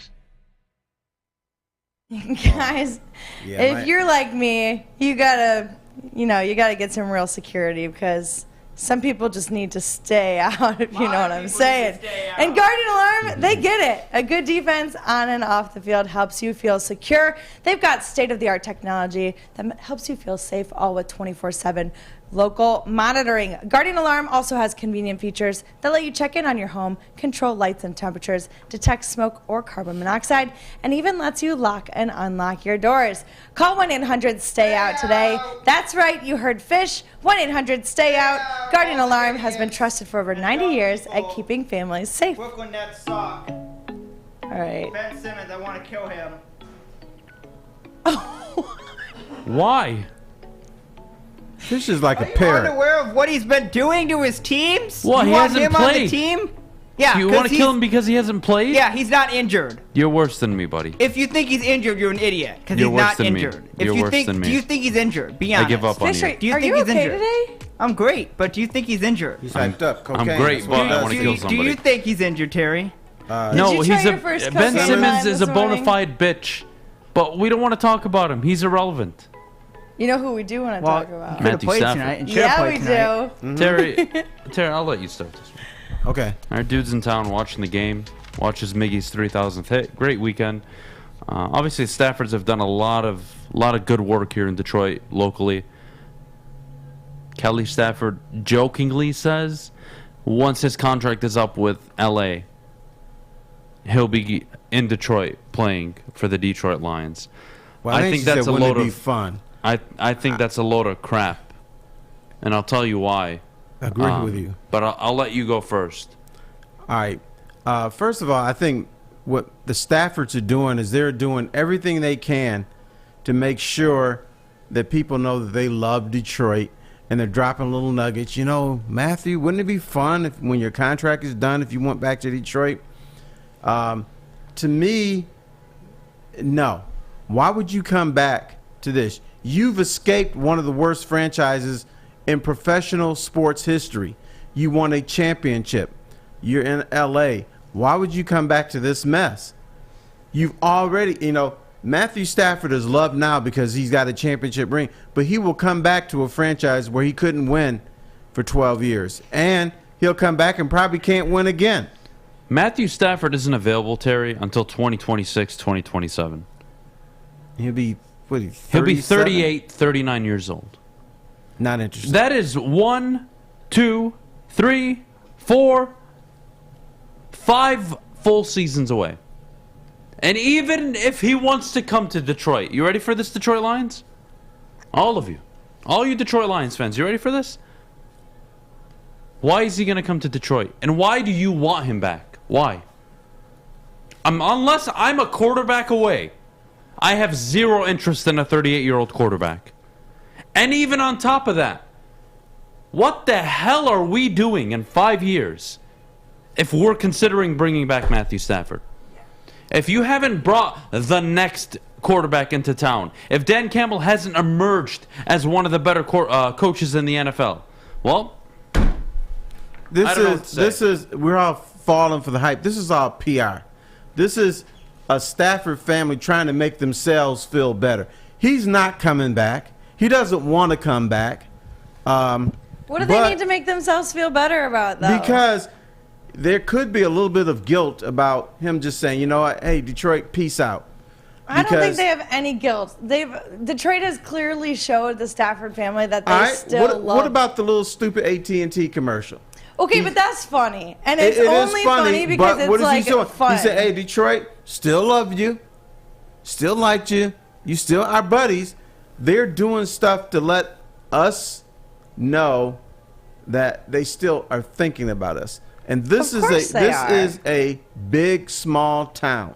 Detroit, we have to feel wanted by people. I don't know why, but we have to feel wanted. When Justin Verlander left, hey, JV, we're all behind you. When Stafford left, there was a split. Some wanted him to fail because of the draft pick, and there was a whole bunch of others. Hey, Matthew, we with you. Mm-hmm. So we always have to feel that we're in the conversation, that people love us. And I think the Staffords know that. But the Staffords have never done anything but show their love for Detroit and show their love for the people in Detroit. They've never been disrespectful, never this, that, and the other thing. I don't know that they would need to go through extra lengths to do something else. I think you missed out on Kelly Stafford's Instagram. Which one? A whole bunch of them. Yeah, all of them. To be fair, Kelly Stafford, no. We don't need to get into the Instagram ordeal. She was very vocal.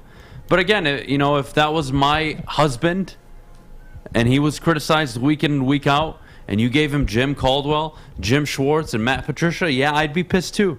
I kind of get it, but that's not the point this morning. If he comes back to Detroit, it's for a one-day contract.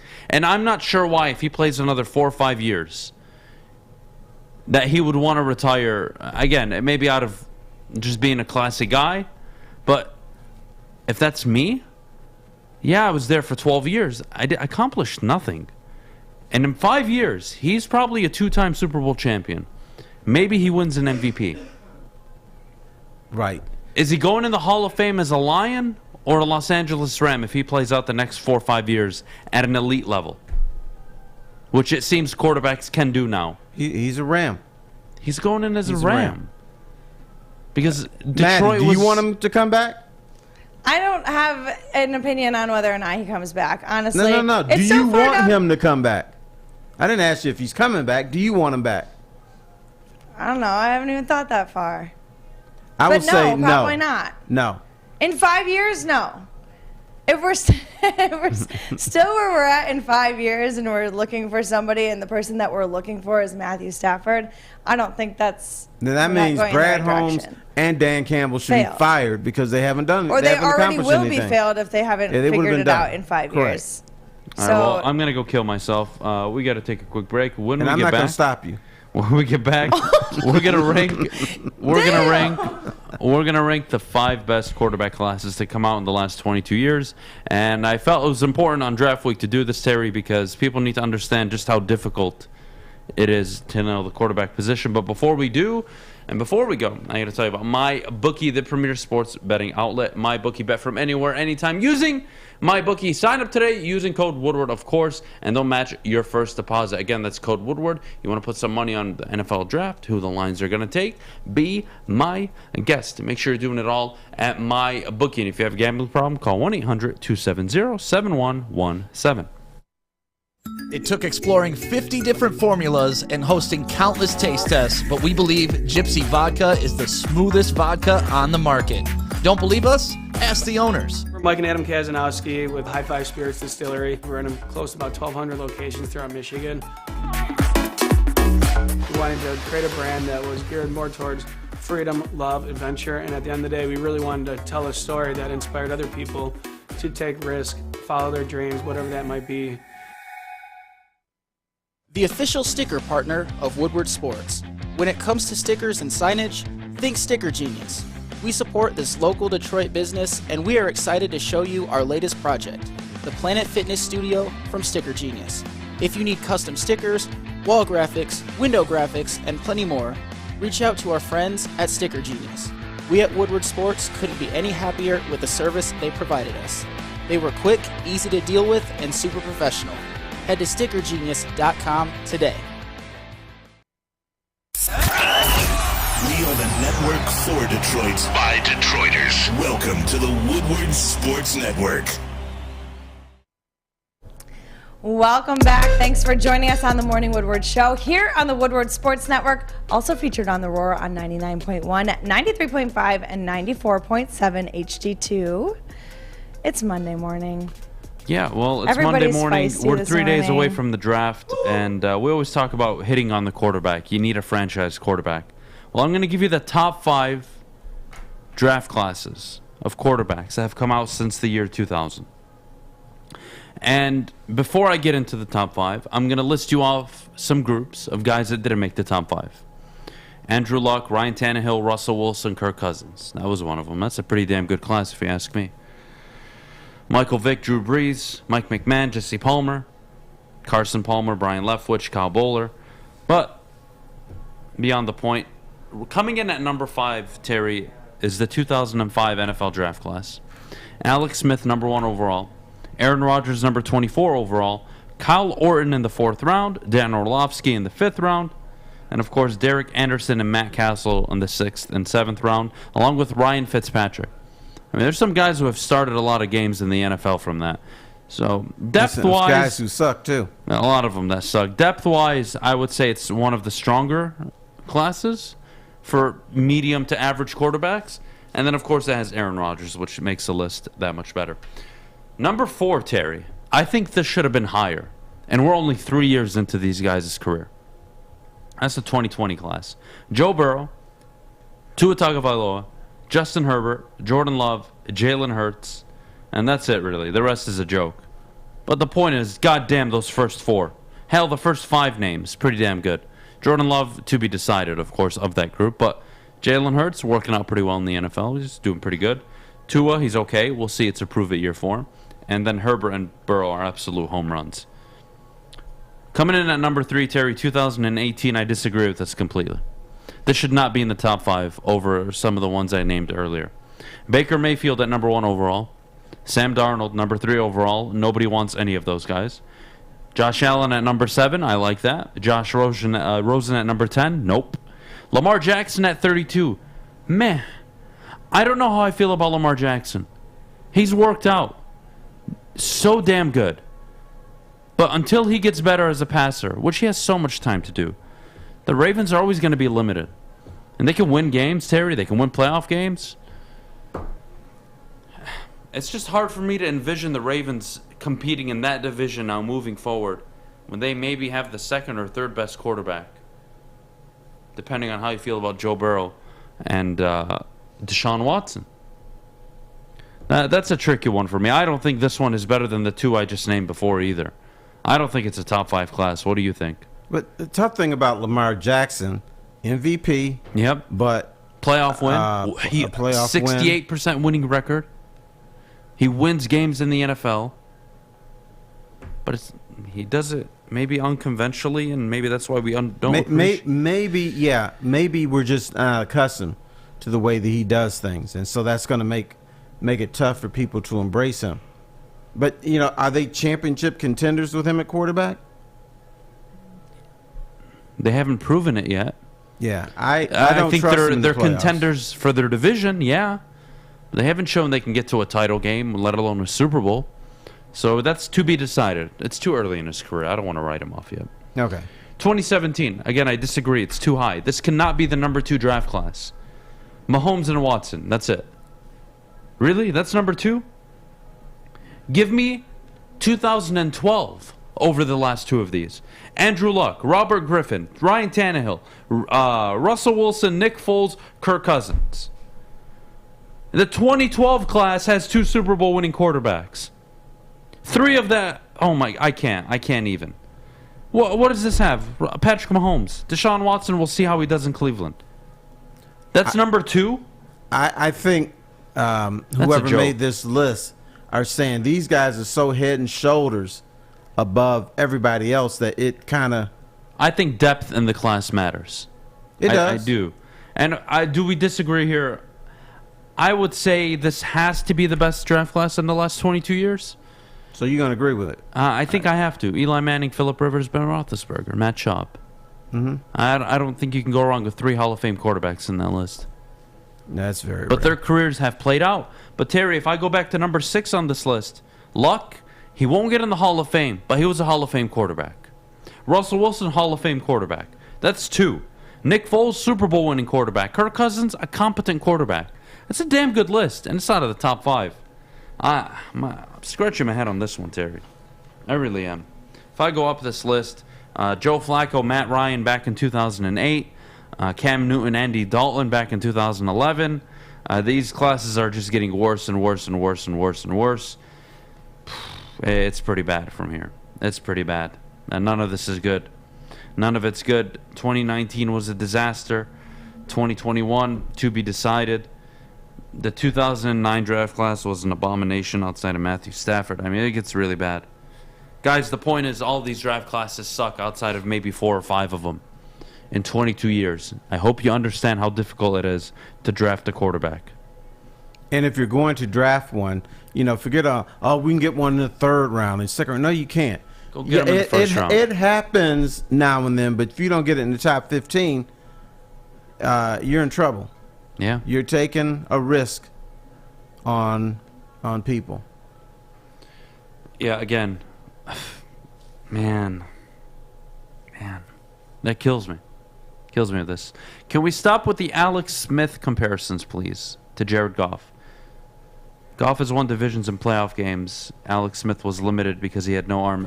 What? Darkman? Do your research. Alex Smith is a multiple division winner, multiple-time division winner, multiple playoff game winner. He is as accomplished as Jared Goff outside of getting to a Super Bowl. Shut the hell up. Jared Goff can serve the same purpose, and if you think you can win a Super Bowl, let alone get to one in Detroit with Jared Goff, you have at it. I'll see you in 2 years while you're being laughed at and you're homeless without a job. And whoever decided to take a quarterback is up and coming in the league. Stop it. The only thing about Alex Smith, even whenever he was quarterback, that team was always looking for somebody else. Yes. They were always, okay, we can do better than this. And if I told you, again, you're a 10-win team, 11-win team at the end of the 2023 season, are you actually going to sit here and tell me, Jared Goff is the guy? No, you're going to say, well, who's next? Who's going to take us to that next level? That's why you compare him to Alex Smith, because that's exactly what Kansas City did, Terry. Correct. They knew they were limited, just like Tennessee. Watch out for Tennessee. It would not surprise me one bit if Tennessee traded the 25th pick, the 26th pick, 2 to 3 future first-round picks to move up and get a quarterback this year because of how desperate they are. Because they know they're good enough, Terry. They're just not good at the quarterback position. And they sacked Joe Burrow 7 times and lost that game. You know why? Because Ryan Tannehill couldn't stop throwing the ball to the opposing team. You need a quarterback, Tennessee. Watch out for Tennessee to trade up. I think that's the point. I agree with Funky in the chat. Goff is John Dorsey's Alex Smith 2.0. I would say, can we stop with the John Dorsey, Chris Spielman conversation? They're in the room. I get it, Terry. With all due respect. Brad Holmes is the guy making the decisions. Everyone shut the hell up. Does that make sense? It makes sense. I don't want to hear. Spielman is one of those guys. Ever since Chris Spielman came in, Terry, he's our guy. I can't with those people. I can't do that. I can't. The Lions brought in Chris Spielman for a reason, because they knew even if they screwed up, people said, well, Chris Spielman's in the room. We love Chris Spielman. I can't do that. I really can't do it. I can't. But you know what? You know what I can do, Terry? I can tell you about Planet Fitness and how taking care of my mental and physical health has become so important. A judgment-free zone when I'm at the gym at Planet Fitness. 0 down, $10 a month to get started. And visit planetfitness.com or one of their many Metro Detroit locations. Again, I'm in there 4 or 5 times a week when I can to get my physical and mental health in shape. Doing a 2-hour show every single day is very difficult, along with prepping for it. So I need the 45 minutes to an hour to decompress and let off some steam doing a show with Maddy. Having said that, let them know that the people from Woodward Sports sent you, and we'll see you in 30 seconds to talk about what the hell is going on in the NBA. 6 dark corners, a driveway and a patio, 5 windows that could become doors. Every house has unique security challenges. Guardian Alarm has more tech, more team, and more ways to help keep them all safe. Get a professionally designed and installed security and smart home system from Guardian Alarm. Sign up today and get a free video device. Guardian Alarm. Smart, right from the start. Call 1-800-STAY-OUT. 32 teams, 7 rounds, 224 young men who today are about to become players in the National Football League. A day where lives are changed, fates are decided, dynasties are born, and the clock is always ticking. Draft day in Detroit. A time of hope, a time of wonder, and a time for Detroit Lions fans to act like it's the friggin' Super Bowl. Join Woodward Sports and hundreds of other diehard Lions fans for our NFL draft party and live stream from the Brass Rail Detroit. All your favorite and not so favorite Woodward Sports people will be there. Adham, Terry, Neil, D-Mac, Braylon, Ryan, the heavyweights, NFL scout Scott Bischoff, Maz, Stick, Jeff Maddy, Joey, and more. Come join Join us at the Brass Rail Thursday, April 28th from 7 p.m. until pick number 32. See you downtown for Draft Day with Woodward Sports. Brought to you by Cintron, Gypsy Vodka, and Planet Fitness. Welcome back. Thanks for joining us on the Morning Woodward Show here on the Woodward Sports Network. Make sure, of course, that you're following us on all social media platforms. That includes Facebook, Twitter, Instagram, Twitch, TikTok, all the above. We can also download our app on iTunes or Apple Music. Not Apple Music, Google. Following. Whatever it is. What did you say? Following? What did I say? Following? Following. What did I say? Did you say following? You said following. Like you were saying following. I quit. Yeah, it's okay. What are you going to do? You're trying to bring her accent out. Yeah. Terry, I got to ask you a question. I'm not sure what you make of this whole Boston Kyrie dynamic, but I want to get your thoughts on, one, is it good for the sport? I think it is. And two, who's more to blame here? Boston or Kyrie? Okay, I don't understand how it's good for the sport to give somebody the double salute. I don't understand how it's good for the sport for Boston fans to act like asses. Well, it brings attention to the people watch because they're like, ooh, let's see what Kyrie's going to do today. Or, ooh, let's see how Boston's going to respect Kyrie or whatever. That's not good for the game. Get some numbers. It's not good for the game. Oh, it's not good for the game, but it gets the way people I look watching. at it is Kyrie Irving is a jerk. He's one of the bad guys in the National Basketball Association. But he's one of these guys, it's everybody else's fault. Are Boston fans racist? Yes. Are Boston fans rude and evil? Yes. But when you flip them the bird, I don't care who you, guess what's going to happen? Yeah, but People are going to come down on you. Huh? He brought that upon himself when he went to Boston because he wanted to get away from LeBron James. And then he realized that he couldn't put a team on his back. You know what's wrong with people like that, Fish? Those His are some of the backpack dumbest wouldn't fit. people I've ever seen in my life. People like Kevin Durant, Kyrie Irving. He got two Kyrie spots Irving, I'm over. going to leave LeBron James. As much as I want to get on LeBron James, that was one of the dumbest decisions Kyrie's ever made in his life. I'm going to go do it on my own. And now he because I showed up realizes for that. 2 games of the NBA Finals, and LeBron carried me the rest. But hey, I hit the shot that won it all. No. I'm a big man now. And then look at Kevin Durant leaving the Golden State Warriors. Probably the best the best ran franchise in the NBA right now. But he was criticized for playing for him. I don't care. People who criticized him going to Golden State can kiss my ass. That is a bunch of BS. First of all, Kevin Durant was clearly the best player on that team. Was he the most important? No. Steph was. But he was the best player on that team. Hell, he was the best player in the league for that 3-year stretch. And on top of that, you left that situation to go to a situation with James Harden, who's a bitch, who's no longer there, to Kyrie Irving, who's never available and is also a sensitive bitch. Congratulations, Kevin Durant. You're down 3-0 to the Boston Celtics. Way to go, buddy. I'm glad it's working out for you. I hope all of you at home take notes. Now, when you have something good, hold on to it. Cherish it. Appreciate it. Don't just go and look for the next thing like, damn, oh man, when you got the right girl, huh?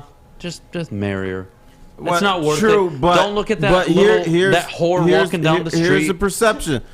If you do it in New York, you've arrived. In San Francisco, What if does you that win mean? a championship, that's great. But you're way on the West Coast. It's a franchise before Steph got there. No one paid attention to. But New York has been, the city of New York is the Mecca of the United States. So Brooklyn's not the Mecca. Brooklyn is in New York. But it's not. It's never going to be New York. I don't care how good Brooklyn ever be. It's just across the bridge. Nobody gave a shit when New Jersey were in the finals with Jason Kidd. New Jersey is in New Jersey. I Brooklyn know, I understand. is not in New Jersey. Yeah, but it's Brooklyn. It's not New York. New York. It's not. But I'm trying to tell you the mentality. Dumbass. Listen sometimes. You are such an ass sometimes. Thank you, Terry. No, here's what the deal, Adam. I got my way. Everybody else is supposed to think that way. Yep. That's not true. Kevin Garnett is thinking, if I can do it in New York / Brooklyn, then I've arrived. That's the mentality of the NBA. I'm trying to educate you, MF. Hell yeah. Wake up. Wake up. Give it up for Terry Foster. Wake up. Everything is not your way. Terry, Doing it. Turn my ass. If Tell it was what? about New York, him and Kyrie should have teamed up and went to the Knicks. Because the Knicks are a more historic franchise than Brooklyn. They could have won a championship in Brooklyn, and it would have been the same, oh my God, as it was in Golden State / San Francisco now. All right? It would have been the same damn thing. The Knicks are Winning a disaster, it with the though. Knicks and the Lakers and the Celtics is different. It just is. Brooklyn is Brooklyn. It'll never be New York. I get your point. Going to do it on my own. I'm a big boy now. That's Congratulations. You're a big boy losing and getting out in the first round. Congratulations. If it was about New York and making a stamp on, like, damn, like, I'm going to do this, should have been the Knicks, Terry. But it's about ego also. Yeah, It's well, ego. because he wasn't the number one on that team. The Nets have the cool new logo. They got the black and white. I can make Brooklyn as big as the Knicks. Can never do that, though. That's 50 years I of... agree. You can't. But the mentality of NBA Well, he's player stupid. He's a stupid motherfucker, Terry. He is stupid, but he's also an ego maniac, in which a lot of NBA players. I'm surprised LeBron didn't try to do it with the. Again, there. You can't. Just because you win a title, if Phoenix wins a title, all right, it doesn't mean a thing. And the history, the complexity of NBA history, it doesn't mean anything. You know why? What's Phoenix? Because they're in Phoenix. What's Brooklyn? I understand they're New York. What's Brooklyn? They have zero history. The Knicks are the Knicks. It's called the Mecca for a reason. The Garden. Madison Square Garden. Come on, like there's. And you know what? The you Garden can't. sucks, You can't too. win. You can't I've heard win that. and make history. The Warriors, what they did is impressive because it was a dynasty. You just go win one title, KD. That doesn't mean a damn thing in Brooklyn. You could go to Cleveland, hell. LeBron won a chip in Cleveland. Nobody cares. Nobody. Nobody cares. But if you can win a title in Cleveland, They care. But I'm talking about the whole game of basketball. Like, we're looking at the playoffs no, but that's right now. that's a big feather in LeBron's cap. 100%. Yes, you can win in Miami. Yes, you can win LA. Oh, you want a chip in Cleveland? Who hasn't won a championship? What is it, 60 years or 70 years, whatever it was? Then that's another addition. That man, this is a bad dude if he can do that. So my point with KD going to Brooklyn is egos in the NBA are so big that, you know, we always talk about no player is bigger than the team or bigger than the franchise. Players don't believe that. The elite players, yeah, I'm bigger than the franchise. LeBron James, I'm bigger than the Cleveland Cavaliers. I think KD said, you know what? I was with the Golden State Warriors. Everybody said this is Steph's team. I was better than Steph Curry. So now I'm going to go to Brooklyn and I'm going to usurp the New York Knicks. You know why they were never? It was never going to be a successful project, Terry. Because you can't carry a company, a family, a team. It doesn't matter any aspect of life if you're a bitch. If you're a sensitive, weak-minded bitch, you're not going to be able to carry and deal with all that stress and all that pressure. KD looked phenomenal last year in the playoffs. What do you know? A weak-minded bitch shows up on the team and now they're much worse. I don't want to hear about Kyrie. KD, look. Is KD the sole problem of this? No, he's not. I think who he chose to play with is the problem. Had he gone to Phoenix, hell, Boston, it would have been a different scenario for him. He went to Brooklyn, goes and plays with a guy who thinks the earth is flat. End of story. You love tagging that on him, don't you? What? No, that is a major flaw. If you think the earth is flat, I don't care who you are. I'm looking at you sideways like, okay, there's something wrong with this brother. But there's a lot of people, if they have a flat earth convention. Yeah, look. No, we have so much Well, technology. we do. What dumbass can still believe that? We got pictures. We shot rockets into space. We had people done all jump kinds of from stuff. space We onto did. the earth Yeah. from a Red Bull freaking little thing. Yeah. Come on. I'm tired of this. Now, when Christopher Columbus was sailing the ocean blue, I can understand somebody saying, you know what, the earth is flat. Way back then, but not today. Well, he thought we were India, so there you go. Right, he thought he was in India, so. Well, I hate Kevin Durant. KD's biggest problem is he got hooked up with Kyrie Irving and James Harden. And these are guys, me guys first. It's never our fault.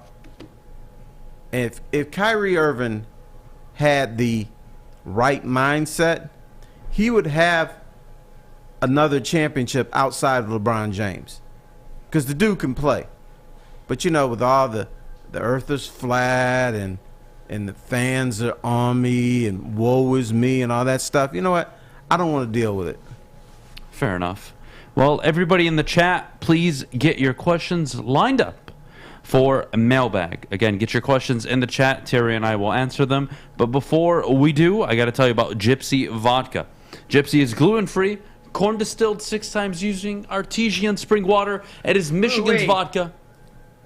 And you got to check them out on Facebook, Instagram, or their website, gypsyvodka.com. Again, that's Gypsy Vodka. Please remember, don't be like Maddy. All right, guys, this is group therapy here. Don't be like Maddy and drink responsibly. Life is full of hard choices. We're here to make one of life's biggest decisions as simple as possible. My name is Christina Gennari, and for over 20 years, I've helped hundreds of families buy and sell homes. We cover all of Metro Detroit and more. From large luxury homes to starter homes, we will work hard to make sure that you get the home of your dreams. So if you're in the market today or even thinking about buying or selling in the future, make the obvious choice. Christina Gennari, the obvious choice in real estate. Visit us at soldchristina.com today. 3 NBA championships. Detroit fans were there. 11 Stanley Cups. Detroit fans were there. 4 World Series wins. Detroit fans were there. And that one Lions playoff win in 1991, yeah, Detroit fans were there. Woodward Sports, where the fans are. Well, I don't know if you've noticed, but I'm glowing, and that's all thanks to Chili Peppers Tanning. That's where you find the cleanest salons in the D, with spotless sanitized rooms and trained certified tanning professionals. Join the Pepper Club for all the best deals on unlimited tanning. They'll even beat their competitors by $5. Of course, don't forget to pick up Australian Gold, Designer Skin, Caltan, and Swedish Beauty Lotions. Chili Peppers Tanning is where you find the hottest bulbs, the hottest deals, and the darkest tans. All right, we're back. Can I ask you a personal question? Yeah. No. No. That's unnecessary. Do you live in a cave? I do. I really do. You must. He's never heard of I am here. Or Friday Eve. Or Friday Eve or Chipper. I'm up thinking about work from about 5:45 till 11 p.m. at night every single day. And yeah, but part of your work involved on the social medias. Yeah, but nobody's texting or tweeting, "Hey, I'm a chipper. I look chipper today." Nobody says that. It's not a thing. No, but you should be aware of what common folk talk about. No, because I don't talk to common folk.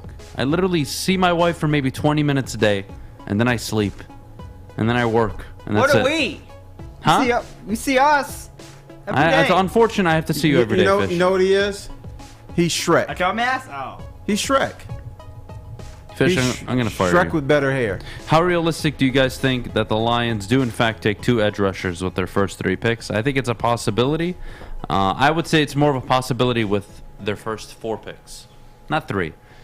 3, again, it would depend on the board. So we're not going to play that game. I know what's going to happen. I know who's going to fall. Steven Spencer, what's a chipper? Thank you, Spencer. Thank you. Another ogre. That's all right. Another ogre. But the Lions are talking about impact players. People are going to step in right away. So it could be 2 edge rushers. But if that's what they're looking for, I'm top 4 picks. It might be 1 edge and a wide receiver is going to be a part of that mix. I'm cool with that. Why do Lions fans forget that Holmes was the one who helped scouting Jared Goff, but still trust him to draft a quarterback at 2 in a weaker class? Yeah, Shad, I don't know. I don't know why people think they're drafting a quarterback at 2. I just don't see it. Would I accept it? Sure. I don't see it. You have all your backups signed, and Jared Goff is the guy. He's probably the guy for the next 2 years if he's healthy. You're drafting a quarterback next year, Detroit. Get comfortable with it. But here's what Brad Holmes is saying. Hey, that quarterback, I went to a Super Bowl with that quarterback. Now, that quarterback playing for the LA Rams and the Detroit Lions is two different people. It's so two now different situations. You build a team. Yeah, but I hate people that use that. Oh, well, they got to the Super Bowl, Terry. But what did they do? They built a team. They had Sean McVay, one of the greatest run games in all of football, and a great offensive line, a very good football team, well built, Todd Gurley MVP, and they had a GM that built a damn football team. You don't know if you have the head coach yet. You don't know if you have the roster yet. You're getting there.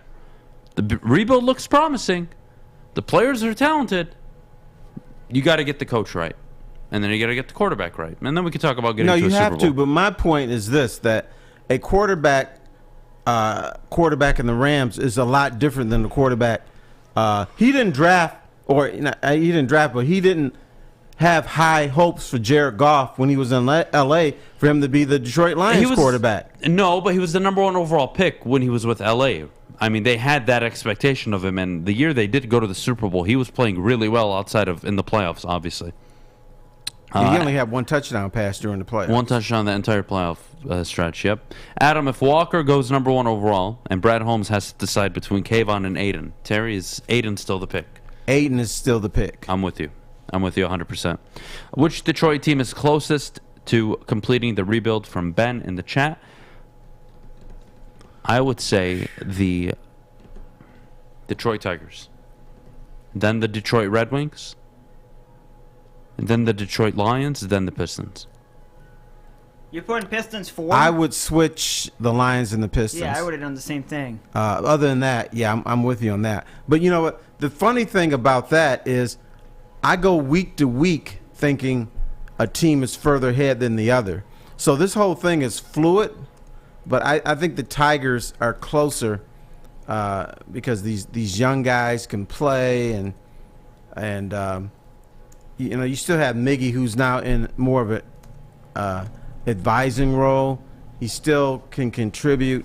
He can still add enthusiasm to a ball club, which is important. Yeah. I'm not totally opposed to that. I can accept that. Terry, who are the 2 dumb sports writers who didn't have Cade Cunningham in the top 3 of rookies? I don't know that, actually.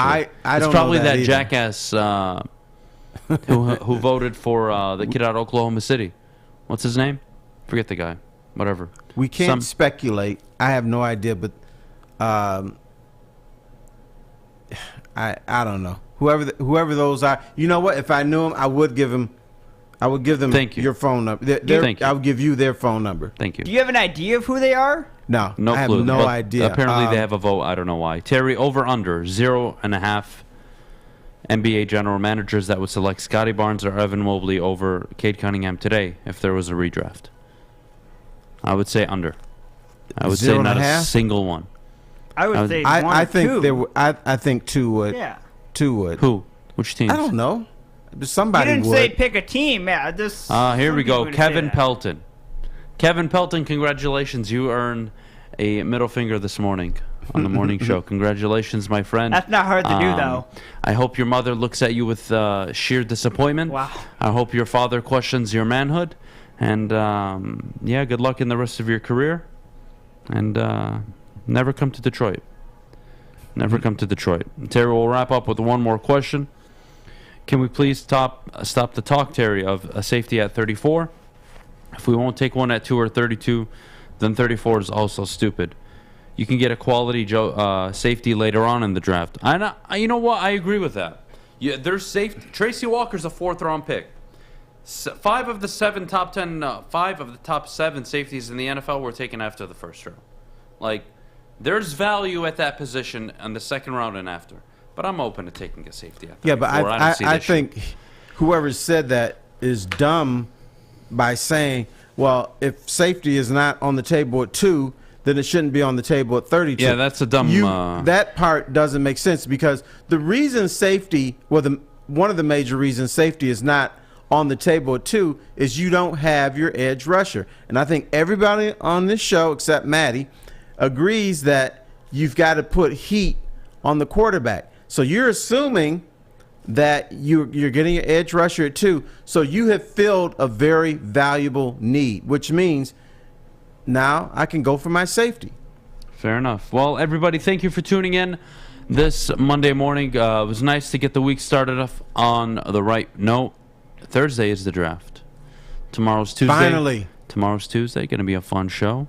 Terry, by the way, now that you're back, it's good to have you back. Just to update everyone at home, Thank you. Terry will be on Monday, Wednesday, Thursday, Fridays for the time being, and then hopefully once everything is cleared up and the situation's good, it'll be 5 days a week. So expect Terry Monday, Wednesday, Thursday, Fridays. Tomorrow should be an interesting Right show. here, and I'm going to wear my little hats most of the time, but not all the time. Maddy, please don't say foolowing tomorrow. And we're going to have a great show. I'll see all of you tomorrow. Terry, you're the man. Take care. Everybody have a great Monday, and tweet out to Kevin Pelton that he's a fucking idiot. Kevin, you're an idiot. I hate you.